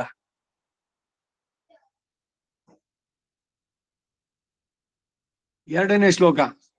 ತತ್ ಸ್ವಯಂಭೂ ಭಗವಾನ್ ಅವ್ಯಕ್ತೋ ವ್ಯಂಜಯನ್ ನಿಧಂ ಮಹಾಭೂತಾದಿವೃತ್ತೌಜಾಹ ಪ್ರಾದುರಾಸೀತ್ ತಮೋನುದಃ. ತತಃ ಅನಂತರ ಸೃಷ್ಟಿಕಾಲವು ಪ್ರಾಪ್ತವಾದಾಗ ಭಗವಾನ್ ಸ್ವಯಂಭೂ ಅಖಿಲ ಹೇಯ ಪ್ರತ್ಯನೀಕನಾಗಿ ಎಲ್ಲ ದೋಷಗಳಿಂದ ದೂರಾದವನು ಷಾಡ್ಗುಣ್ಯ ಪರಿಪೂರ್ಣನಾದ ಶ್ರೀಮನ್ ನಾರಾಯಣ ಇದಂ ವ್ಯಂಜಯನ್ನೇ ಈ ಜಗತ್ತನ್ನ ವ್ಯಷ್ಟಿರೂಪ ಕಾರ್ಯವಾಗಿ ಪ್ರದರ್ಶಿಸುವುದಕ್ಕಾಗಿ, ಕಣ್ಣಿಗೆ ಕಾಣುವಂತೆ ವ್ಯಕ್ತ ರೂಪವಾದ ಸೃಷ್ಟಿ ಅದು ಉಂಟಾದಕ್ಕಾಗಿ ಮಹಾಭೂತಾದಿ ವೃತ್ತವು ಜಾಹ ವ್ಯಷ್ಟಿ ಸೃಷ್ಟಿಗೆ ಕಾರಣವಾದ ಪೃಥಿವ್ಯಾದಿ ಮಹಾಭೂತಗಳು, ಪೃಥಿವಿ, ಅಪ್, ತೇಜು, ವಾಯುರ, ಆಕಾಶ, ಪಂಚಭೂತಗಳು. ಆ ಪಂಚಭೂತಗಳ ಪಂಚೀಕರಣ ಇಲ್ಲಿ ಆದಿ ಪದದಿಂದ ಅವುಗಳಿಗೆ ಕಾರಣಗಳಾದಂತಹ ಮಹತ್ ಅಹಂಕಾರಗಳು, ಮಹತ್ತು, ತಮಸ್ಸು, ಅಹಂಕಾರ.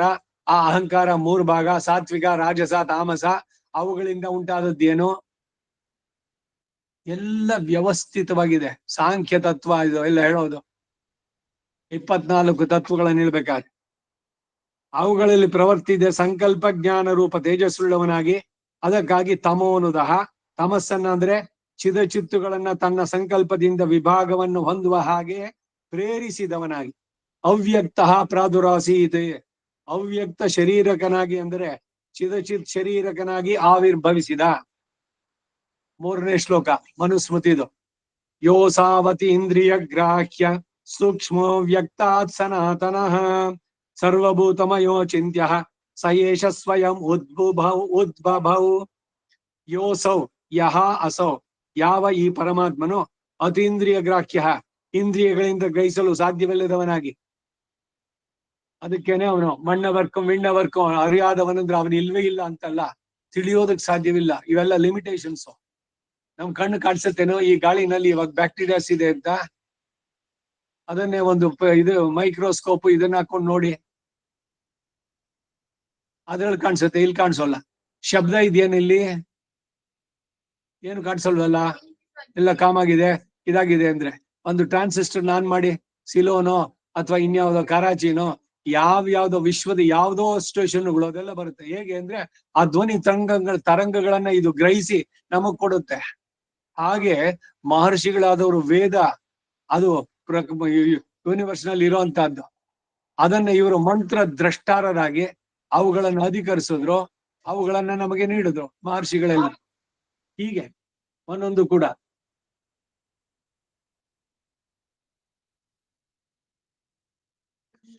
ಮಹತ್ತು ಅಹಂಕಾರಗಳು, ಅವುಗಳಲ್ಲಿ ಪ್ರವರ್ತಿಸಿದ ಸಂಕಲ್ಪ ಜ್ಞಾನ ರೂಪ ತೇಜಸ್ಸಾಗಿ ಅದಕ್ಕಾಗಿ ತಮೋನುದಹ, ತಮಸ್ಸನ್ನ ಅಂದ್ರೆ ಚಿದ ಚಿತ್ತುಗಳನ್ನ ತನ್ನ ಸಂಕಲ್ಪದಿಂದ ವಿಭಾಗವನ್ನು ಹೊಂದುವ ಹಾಗೆ ಪ್ರೇರಿಸಿದವನಾಗಿ ಅವ್ಯಕ್ತ ಪ್ರಾದುರಾಸೀತೆ, ಅವ್ಯಕ್ತ ಶರೀರಕನಾಗಿ ಅಂದ್ರೆ ಚೇತನ ಅಚೇತಕನಾಗಿ ಚಿದಚಿತ್ ಶರೀರಕನಾಗಿ ಭಗವಂತ ತೋರಿಕೊಂಡ. ಹೊಸದಾಗಿ ಉಂಟಾಗ್ಲಿಲ್ಲ, ಅವನು ಇದ್ದೇ ಇದ್ದ ಅಲ್ಲಿ ಆವಿರ್ಭವಿಸಿದ.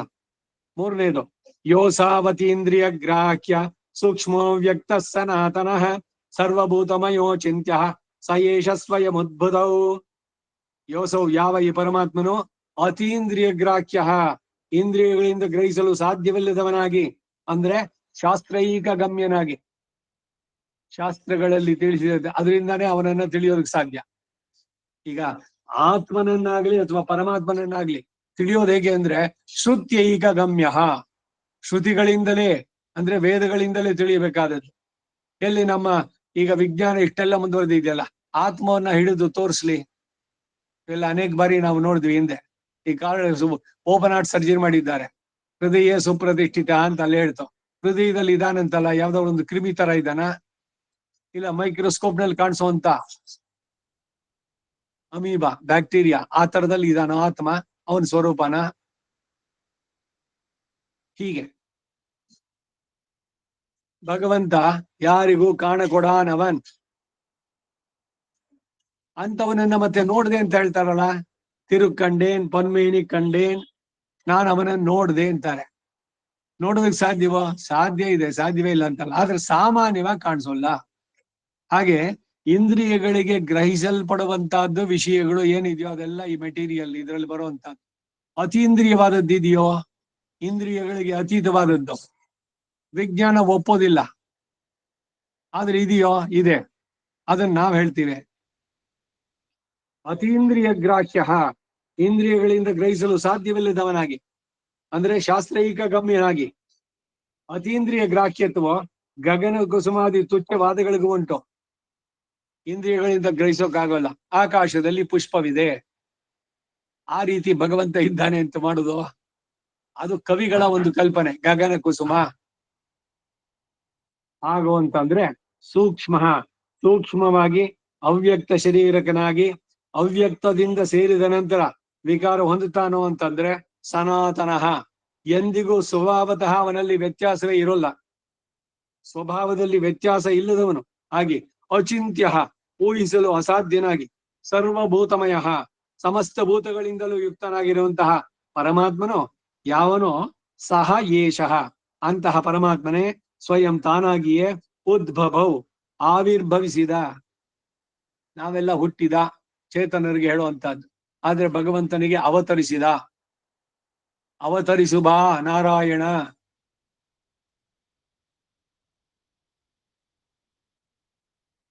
ಅಭ್ಯುತ್ಥಾನವಧರ್ಮಸ್ಯ ತದಾತ್ಮಾನಂ ಸೃಜಾಮ್ಯಹಂ ಪರಿತ್ರಾಣಾಯ ಸಾಧೂನಾಂ ವಿನಾಶಾಯ ಚ ದುಷ್ಕೃತಾಂ ಧರ್ಮ ಸಂಸ್ಥಾಪನಾರ್ಥಾಯಾಂ ಸಂಭವಾಮಿ ಯುಗೆ ಯುಗೆ. ಎಲ್ಲ ಮಾತುಗಳು ಎಲ್ಲ ಹೇಗೆ ಸರಿಯಾಗುತ್ತೆ ಅನ್ನೋದಕ್ಕೆ ನೋಡಿ. ಅಂತಹ ಪರಮಾತ್ಮನೇ ಸ್ವಯಂ ಸರ್ವೇಶ್ವರನೇ, ಕಾರಣವೂ ಕಾರ್ಯವೂ ಸಹ ಅವನು. ತದ ಅನನ್ಯತ್ವಂ ಎಂಬ ಬ್ರಹ್ಮಸೂತ್ರದ ಶಾಸ್ತ್ರ ಮರ್ಯಾದೆ ಇಲ್ಲಿ ಉಪದೇಶಿಸಲ್ಪಟ್ಟಿದ್ದು. 4ನೇ ಶ್ಲೋಕ. ಸೋಭಿಧ್ಯಾಯ ಶರೀರತ್ ಸ್ಯಾತ್ ಶರೀರತ್ವಾತ್ ಶರೀರತ್ವಾತ್ ಇರ್ಬೇಕು, ಶರೀರತ್ ಸ್ಯಾತ್ ಅಲ್ಲ, ಸಕಾರ ಇಲ್ಲ ಅಲ್ಲಿ.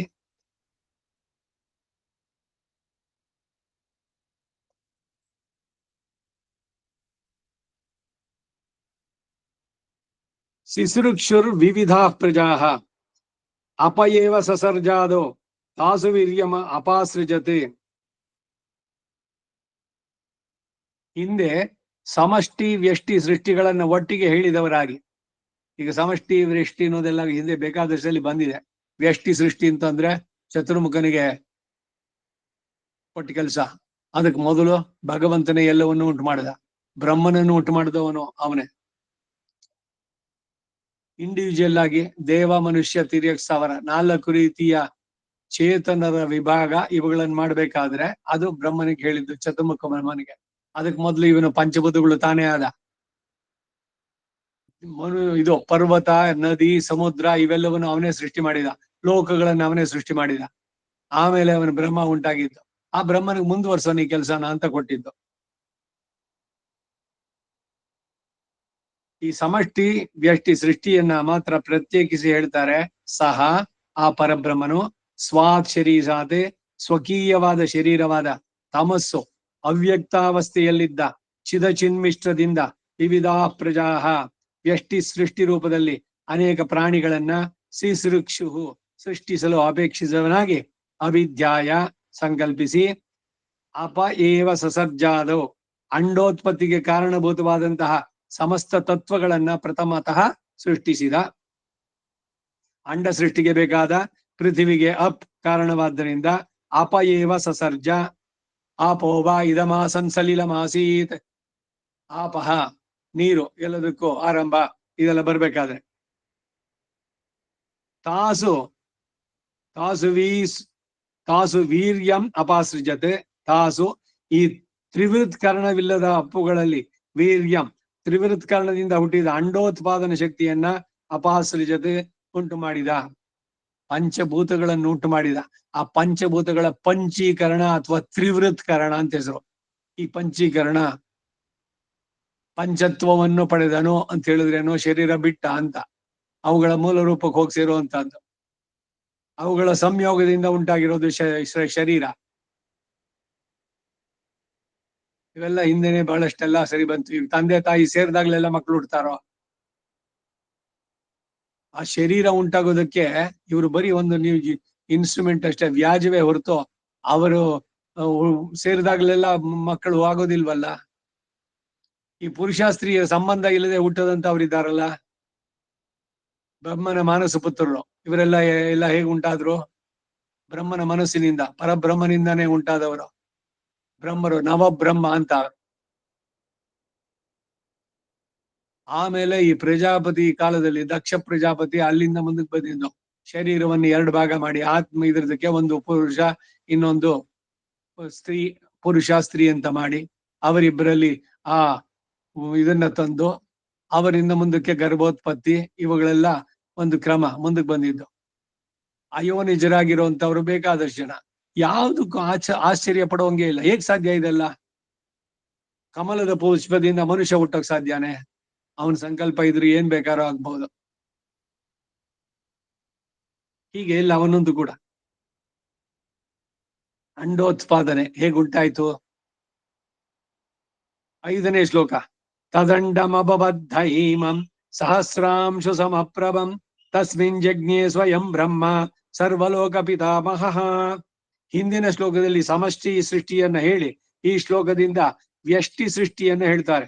ತತ್ ಆ ಪೃಥ್ವಿ ಮೊದಲಾದ ಅಂಡಕ್ಕೆ ಕಾರಣಭೂತವಾದ ತತ್ವವೇ ಸಹಸ್ರಾಂಶು ಸಮಪ್ರಭೆಯುಳ್ಳ ಹೈಮಂ ಸುವರ್ಣ ಸದೃಶವಾದ ಕಾಂತಿಯುಳ್ಳ ಚಿನ್ನದ ಕಾಂತಿ, ಹಿರಣ್ಮಯ ವಪುಹು ಅಂತ ಹೇಳ್ತೀವಲ್ಲ ಹಾಗೆ ಐಮಂ ಆ ಸದೃಶವಾದ ಕಾಂತಿಯುಳ್ಳಂತ ಅಂಡಮಭವತ್ ಬ್ರಹ್ಮಾಂಡ. ತಸ್ಮಿನ್ ಆ ಅಂಡದಲ್ಲಿ ಸರ್ವಲೋಕಕ್ಕೂ ಪಿತಾಮಹನಾದದ್ದು. ಅದು ಹೇಗೆ ಅಂತಂದ್ರೆ ದೇವ ಮನುಷ್ಯಾದಿಗಳಿಗೆ ತಂದೆಗಳು ದಕ್ಷಾದಿಗಳು, ಅವರುಗಳಿಗೆಲ್ಲ ತಂದೆಯಾದವನು ಚತುರ್ಮುಖ ಎಂಬ ಭಾವ. ಚತುರ್ಮುಖನಾಗಿ ಸ್ವಯಂ ತಾನೇ ಜಜ್ಞೆ ಹುಟ್ಟಿದನು. ಅದು ಹೇಗೆ ಅಂದ್ರೆ ತಾನೇ ಚತುರ್ಮುಖ ಶರೀರಕನಾಗಿ ಹುಟ್ಟಿದನು ಎಂಬ ಭಾವ. ಮುಂದೆ ನಾರಾಯಣ ಶಬ್ದವಾಚ್ಯವೇ ಪರಬ್ರಹ್ಮನನ್ನ ಹೇಳ್ಪಡುತ್ತೆ. ಹೀಗೆ ಸಮಷ್ಟಿ ವ್ಯಷ್ಟಿ ಸೃಷ್ಟಿಗಳು ಈ ಶ್ಲೋಕಗಳಲ್ಲಿ ಉಪಪಾದಿಸಲ್ಪಟ್ಟಿರೋದ್ರಿಂದ ಯಥಾಹ ಮನುಹು ಎಂದು ಹೇಳಿ ಈ ಶ್ಲೋಕಗಳನ್ನು ಉದಾಹರಿಸಿದ್ರು. ಈ ಶ್ಲೋಕಗಳಿಗೆ ಆಧಾರ ಸುಬಾಲೋಪನಿಷತ್ತು. ಆದ್ದರಿಂದ ಮುಂದೆ ಶ್ರುತಿರಪಿ ಅಂತ ಹೇಳಿ ಆ ವಾಕ್ಯಗಳನ್ನು ಉದಾಹರಿಸ್ತಾರೆ. ಯಸ್ಯ ಅವ್ಯಕ್ತಂ ಶರೀರಂ, ಯಾವ ಸೃಷ್ಟಿ ಉನ್ಮುಖನಾದ ಪರಮಾತ್ಮನಿಗೆ ಅವ್ಯಕ್ತ ಎಂದು ಹೇಳಿಸಿಕೊಳ್ಳುವಂತಹ ಅಚಿತ್ ಸಂಸೃಷ್ಟವಾದ ಚಿತ್ತು, ಇನ್ನು ನಾನು ರೂಪ ವಿಭಾಗ ಅನರ್ಹ ದಿಶೆಯಲ್ಲಿ ಇರುವಂತಹದ್ದು ಶರೀರವೋ, ಅವ್ಯಕ್ತಂ ಅಕ್ಷರೇ ಲೀಯತೆ, ಈ ಅವ್ಯಕ್ತವೋ ಅಕ್ಷರ ಶಬ್ದ ವಾಚ್ಯದಲ್ಲಿ ಲಯವನ್ನು ಹೊಂದುತ್ತೆ. ಅಕ್ಷರಂ ತಮಸಿ ಲೀಯತೆ, ಹಾಗೆ ಅಕ್ಷರವು ಬಹುಸೂಕ್ಷ್ಮವಾದ ತಮಸ್ಸಿನಲ್ಲಿ ಅಡಗುತ್ತೆ. ಇತ್ಯಾದಿಕಾಹ ಎಂಬ ಇವೆ ಮೊದಲಾದ ಪ್ರಮಾಣಗಳು. ತಮ ಆಸೀತ್ ತಮಸ ಗೂಢಮಗ್ರೇ ಪ್ರಕೇತಂ, ಅಚಿತ್ ಸಂಸೃಷ್ಟ ಚಿತ್ತು ತಮಶಬ್ದ ವಾಚ್ಯವಾಗಿದ್ದುಕೊಂಡಿತ್ತು. ಅಂತಹ ತಮಸ್ಸಿನೊಂದಿಗೆ ಅಗ್ರೆ ಸೃಷ್ಟಿಗೆ ಮೊದಲು ಪ್ರಳಯಾವಸ್ಥೆಯಲ್ಲಿ ಗೂಢಂ ಪ್ರಕೇತಂ, ಅತಿ ಸೂಕ್ಷ್ಮವಾಗಿ ನಾಮರೂಪಕ್ಕೆ ಅನರ್ಹವಾದ ವಿಭಾಗ ಇಲ್ಲದಿರುವ ಪರಬ್ರಹ್ಮವಾಗಿ ಎಂಬ ಅರ್ಥ. ಆಗ ಅಚಿತ್ ಪರಿಣಾಮದಲ್ಲಿ ಪೃಥ್ವಿ ತದವನ್ನ ಬಿಟ್ಟು ಅಪ್ಪಿನ ಅವಸ್ಥೆಯನ್ನು ಹೊಂದುತ್ತೆ. ಹೀಗೆ ಪೂರ್ವ ಅವಸ್ಥೆಯಾದ ಕಾರ್ಯಾವಸ್ಥೆಯನ್ನು ಬಿಟ್ಟು ಅದಕ್ಕೆ ಕಾರಣ ರೂಪವಾದ ಅವಸ್ಥೆಯಲ್ಲಿ ಲಯ ಹೊಂದಿ, ಹೀಗೆ ಅವ್ಯಕ್ತ, ಅಕ್ಷರ, ತಮಸ್ಸು ಈ ಅವಸ್ಥೆಗಳು ಕ್ರಮವಾಗಿ ಉಂಟಾಗತ್ತೆ ಅಂತ ಹೇಳಿದಾಯ್ತು. ಹಾಗೆ ತಮಸ್ಸು ಪರಮಾತ್ಮನಲ್ಲಿ ಲಯ ಹೊಂದುತ್ತೆ ಎಂದು ಶ್ರುತಿಯು ತಮಃ ಪರೇ ಲೀಯತೆ ಅಂತ ಹೇಳಿದ್ರೆ ಸುಲಭವಾಗಿ ಸ್ವರೂಪ ಐಕ್ಯವನ್ನ ಹೇಳ್ಬಹುದಾಗಿತ್ತು. ಹಾಗೆ ಹೇಳದೆ ಶ್ರುತಿಯು ಆ ಭ್ರಮೆಯನ್ನು ನಿವಾರಣೆ ಮಾಡೋದಕ್ಕಾಗಿ ತಮೋ ಪರೇ ದೇವೇ ಏಕೀಭವತಿ ಅಂತ ಹೇಳೋದ್ರಿಂದ ಸ್ವರೂಪ ಐಕ್ಯವನ್ನ ಹೇಳಲು ಇಲ್ಲಿ ಸಾಧ್ಯವೇ ಇಲ್ಲ. ಆಯಿತು. ಈ ಅಭಿಪ್ರಾಯವನ್ನೇ ತಮ ಆಸೀತೆ ತಮಸಾ ಗೂಢಮಗ್ರೇ ಪ್ರಕೇತಂ, ತಮಸ್ಸು ಪ್ರಳಯದಲ್ಲೂ ಮತ್ತೆ ಸೃಷ್ಟಿಗೂ ಮುಂದೆಯೂ ಇತ್ತು. ಪರಬ್ರಹ್ಮವು ಅತಿ ಸೂಕ್ಷ್ಮವಾಗಿದ್ದ ಅದರೊಂದಿಗೆ ಸೇರಿಕೊಂಡಿದ್ದ ಎಂದು ಹೇಳಿತು. ಆದರೆ ಮೊದಲು ತಮಶರೀರಕನಾಗಿಯೇ ಇದ್ದನು, ಈಗಲೂ ತಮಶರೀರಕನಾಗಿಯೇ ಇದ್ದಾನೆ. ಹಾಗಾದ್ರೆ ಈ ಪ್ರಳಯದಲ್ಲಿ ಏನನ್ನು ಹೇಳಿದಂತಾಯ್ತು ಅಂತ ಪ್ರಶ್ನಿಸಿದ್ರೆ, ಮೊದಲು ತಮಸ್ಸಾಗಿದ್ದು ಇನ್ನೂ ಅತಿ ಸೂಕ್ಷ್ಮ ಅವಸ್ಥೆಯನ್ನು ಹೊಂದಿತು ಎಂದು ಶ್ರುತಿ ತಿಳಿಸುತ್ತೆ. ಪ್ರಳಯದಲ್ಲಿ ಪರಮಾತ್ಮನೊಂದಿಗೆ ಸೇರುವುದಕ್ಕಿಂತ ಮುಂದೆ ಬೇರೆಯಾಗಿತ್ತು, ಈಗ ಒಟ್ಟಿಗೆ ಸೇರಿತು ಎಂಬ ಅರ್ಥ ಅಲ್ಲ. ಯಾವಾಗಲೂ ಒಟ್ಟಿಗೆನೇ ಇರುವಂತಹದ್ದು, ಯಾವಾಗಲೂ ಆತನಿಗೆ ಪರಮಾತ್ಮನಿಗೆ ಅಪೃಥಕ್ ಸಿದ್ಧ ವಿಶೇಷಣವಾಗಿ ಶರೀರವೇ. ಈಗ ಪ್ರಳಯದ ದಿಶೆಯಲ್ಲಾದದ್ದು ಏನು ಅಂತಂದ್ರೆ ಅತ್ಯಂತ ಸೂಕ್ಷ್ಮತಾ ಪತಿ ಒಂದು ಎಂದು ತಿಳಿಯತಕ್ಕದ್ದು. ಈ ಭಾವ ಈ ಶ್ರುತಿಯಿಂದ ತಮಸ ಗೂಢಮಗ್ರೇ ಪ್ರಕೇತಂ ಅನ್ನೋದ್ರಿಂದ ಸುವ್ಯಕ್ತ. ಹೀಗೆ ಅತ್ಯಂತ ಸೂಕ್ಷ್ಮ ದಿಶೆಯನ್ನು ಹೊಂದೋದಕ್ಕೆ ಶಾಸ್ತ್ರದಲ್ಲಿ ಅವಿಭಾಗ ಅಂತ ಹೆಸರು. ಪುನಃ ಸೃಷ್ಟಿಕಾಲದಲ್ಲಿ ವಿಭಾಗ ಅಂತಂದ್ರೆ ಸ್ಥೂಲ ದಿಶೆಯನ್ನು ಹೊಂದೋದಿಕ್ಕೆ. ಈ ರೀತಿ ಆಗುತ್ತೆ ಅಂತ. ಒಂದು ಅನ್ಮ್ಯಾನಿಫೆಸ್ಟೆಡ್ ಸ್ಟೇಟ್, ಅಲ್ಲಿಂದ ಮ್ಯಾನಿಫೆಸ್ಟ್ ಆಯ್ತು, ಕಣ್ಣಿಗೆ ಕಾಣುವಂತಹ ಸೃಷ್ಟಿ ಉಂಟಾಗಿದ್ದು. ದೇವ, ಮನುಷ್ಯ, ತಿರ್ಯಕ್ ಸ್ಥಾವರ ಇವೆಲ್ಲ ಇಲ್ಲದಂತ ಸ್ಥಿತಿ, ಈ ವಿಭಾಗ ಇಲ್ಲದ ದೇಶ, ಇದೇನೆ ಪ್ರಳಯ, ಇದೇನೆ ಸೃಷ್ಟಿ.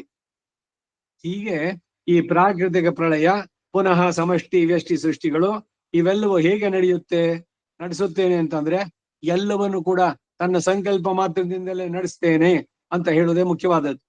ಅದನ್ನೇ ಈ ಶ್ಲೋಕದಲ್ಲಿ ಪಶ್ಯಮೇ ಯೋಗಮೈಶ್ವರಂ ಅಂತ ಹಿಂದೆ ಹೇಳಿದ್ದನ್ನೇ ವಿಸ್ತರಿಸಿ ಹೇಳಿದ್ರು. ಶ್ರೀ ಪರಾಶರರು ಕೂಡ ಈ ಅಭಿಪ್ರಾಯವನ್ನೇ ಸಮರ್ಥಿಸಿ ಹೇಳ್ತಾರೆ. ಹೇಗೆಂದ್ರೆ ಮನಸೈವ ಜಗತ್ ಸೃಷ್ಟಿಂ ಸಂಹಾರಂಚ ಕರೋತಿ ಯಃ ತಸ್ಯಾರಿ ಪಕ್ಷ ಕ್ಷಪಣೆ ಕಿಯಾ ನಿದ್ಯಮ ವಿಸ್ತರಃ. ಕ್ರಿಯಾ ಇರ್ಬೇಕದು, ಕ್ರಾವತ್ ಬಿಟ್ಟೋಗಿದೆ. ವಿಷ್ಣು ಪುರಾಣ 5:22-25. ಸಂಕಲ್ಪ ರೂಪ ಮನಸ್ಸಿನಿಂದಲೇ ಸೃಷ್ಟಿ ಸಂಹಾರಗಳನ್ನು ನಡೆಸುವವನಿಗೆ ಶತ್ರುಪಕ್ಷ ವಿನಾಶಕ್ಕಾಗಿ ವಿಸ್ತಾರವಾಗಿ ಮಹತ್ ಪ್ರಯತ್ನ ಬೇಕೇ ಎಂಬ ತಾತ್ಪರ್ಯ. ಇಲ್ಲಿ ಕೌಂತೆಯ ಎಂಬ ಸಂಬೋಧನೆ ಸಾಭಿಪ್ರಾಯವುಳ್ಳವಾಗಿದೆ. ನೀನು ಕುಂತಿಪುತ್ರನಾಗಿರೋದನ್ನ ಆಪ್ತವಾಕ್ಯದಿಂದ ಹೇಗೆ ತಿಳಿದು ನಂಬಿದ್ದೇನೋ ಹಾಗೆಯೇ ಈ ವಿಶ್ವವೆಲ್ಲ ನನ್ನ ಗರ್ಭದಲ್ಲಿದ್ದು ನನ್ನಿಂದಲೇ ಸೃಷ್ಟಿ ಕಾಲದಲ್ಲಿ ಉತ್ಪನ್ನವಾದಿತ್ತು ಎಂಬುದನ್ನ ನಿನಗೆ ಪರಮ ಆಪ್ತನಾದ ನನ್ನ ವಾಕ್ಯದಿಂದಲೇ ನಿಸ್ಸಂಶಯವಾಗಿ ನಂಬತಕ್ಕದ್ದಾಗಿರುತ್ತೆ ಎನ್ನುವ ಭಾವ ತೋರಿ ಬರುತ್ತೆ. ಆದರೆ ಈ ಉಪದೇಶ ಶ್ರೋತೃಗಳಲ್ಲಿ ನಂಬಿಕೆ ಕಮ್ಮಿಯಾಗಿದ್ದ ಪಕ್ಷದಲ್ಲಿ ಮನುವಿನ ವಾಕ್ಯವು ಪರಮ ಭೇಷಜ ಎಂಬ ಶಾಸ್ತ್ರದಲ್ಲಿನ ಪ್ರತೀತಿಯೇ ಇರೋದ್ರಿಂದ ಆ ವಾಕ್ಯಗಳನ್ನು ಉದಾಹರಿಸಿ ಅವರು ಕೂಡ ಶ್ರುತಿ ಪ್ರತಿಪನ್ನ ವಾಕ್ಯಗಳನ್ನು ಹೇಳಿದ್ದಾರೆ ಅಂತ ಸುಬಾಲೋಪನಿಷತ್ ವಾಕ್ಯಗಳನ್ನ ಇಲ್ಲಿ ಉದಾಹರಿಸಿದ್ದಾರೆ. ಈ ಶ್ಲೋಕಗಳಿಂದ ಉಪಪಾದಿತವಾಗಿರೋದು ಏನು ಅಂತಂದ್ರೆ, ಒಂದು ಪರತತ್ವ ಶ್ರೀಮನ್ನಾರಾಯಣನೇ, ಎರಡು ಆತನೇ ಸಮಸ್ತಕ್ಕೂ ಅಂಡ ಸೃಷ್ಟಿವರೆಗಿನ ಸಮಷ್ಟಿ ಸೃಷ್ಟಿಗೂ ಮತ್ತು ಚತುರ್ಮುಖನ ಮೂಲಕ ನಡೆಯುವ ಸರ್ವವಿಧ ವ್ಯಷ್ಟಿ ಸೃಷ್ಟಿಗೂ ಸಹ ಕಾರಣನು. ಮೂರನೇದು, ಇವುಗಳನ್ನೆಲ್ಲ ತನ್ನ ಸಂಕಲ್ಪದಿಂದಲೇ ನಡೆಸ್ತಾನೆ. ನಾಲ್ಕನೇದು, ನಾನಾ ವಿಧ ವ್ಯಷ್ಟಿ ಸೃಷ್ಟಿ ಲಯಗಳನ್ನ ಚತುರ್ಮುಖ ರುದ್ರ ಶರೀರಕನಾಗಿ ನಡೆಸ್ತಾನೆ ಅಂತ ಕೂಡ ಹೇಳಲ್ಪಟ್ಟಿತು ಒಂದು. ಇಷ್ಟು ಈ 7ನೇ ಶ್ಲೋಕಕ್ಕೆ ಬಂದಂತ ಈ ವ್ಯಾಖ್ಯಾನ. ಅದರಲ್ಲಿ ಇವರು ಮನುವಿನ ಮಾತನ್ನು ಹೇಳ್ತಾ 7 ವಾಕ್ಯಗಳಲ್ಲಿ ಹೇಳ್ತಾನೆ ಅಂತ ಹೇಳಿದ್ರು. 5 ಶ್ಲೋಕಗಳನ್ನು ಮಾತ್ರ ಕೊಟ್ಟಿದ್ದಾರೆ. ಇನ್ನೆರಡು ಇವರು ಬರಿಬೇಕಾದ್ರೆಲ್ಲೋ ಮಿಸ್ ಆಗಿ ಹೋಗಿದೆ ಅದು. ಸೊ ಮನುಸ್ಮೃತಿಯನ್ನ ತಗೊಂಡ್ರಲ್ಲಿ ಸಿಗತ್ತೆ ಮುಂದಿಂದು ಏನೇನ್ ಹೇಳ್ದ ಅಂತ. ಅಂತೂ ಇಲ್ಲಿಗೆ ರಾಮಾನುಜರ ಭಾಷ್ಯ, ಅದರ ವಿವರಣೆಗಳು 7ನೇ ಶ್ಲೋಕಕ್ಕೆ ಎಲ್ಲ ಆಯ್ತು. ಇನ್ನು 8ನೇ ಶ್ಲೋಕ, ಪ್ರಕೃತಿಂ ಸ್ವಾಂ ಅವಷ್ಟಭ್ಯ ವಿಸೃಜಾಮಿ ಪುನಃ ಪುನಃ ಭೂತಗ್ರಾಮಮಿಮಂ ಕೃತ್ಸ್ನಂ ಅವಶಂ ಪ್ರಕೃತಿರ್ವಶಾತ್. ಈ ಶ್ಲೋಕದ ಅರ್ಥವನ್ನ ಮುಂದಿನ ವಾರ ನೋಡೋಣ.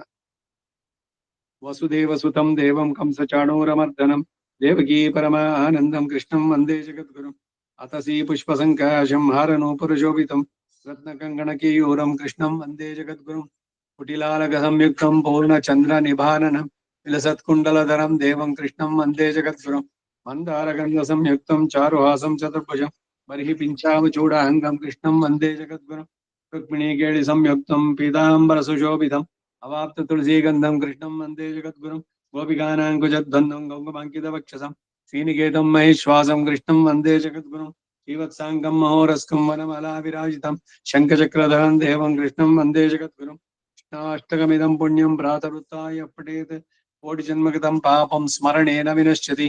ಕವಿತಾರ್ಕಿಕ ಸಿಂಹಾಯ ಕಲ್ಯಾಣ ಗುಣಶಾಲಿನೆ ಶ್ರೀಮತೆ ವೆಂಕಟೇಶಾಯ ವೇದಾಂತ ಗುರವೇ ನಮಃ.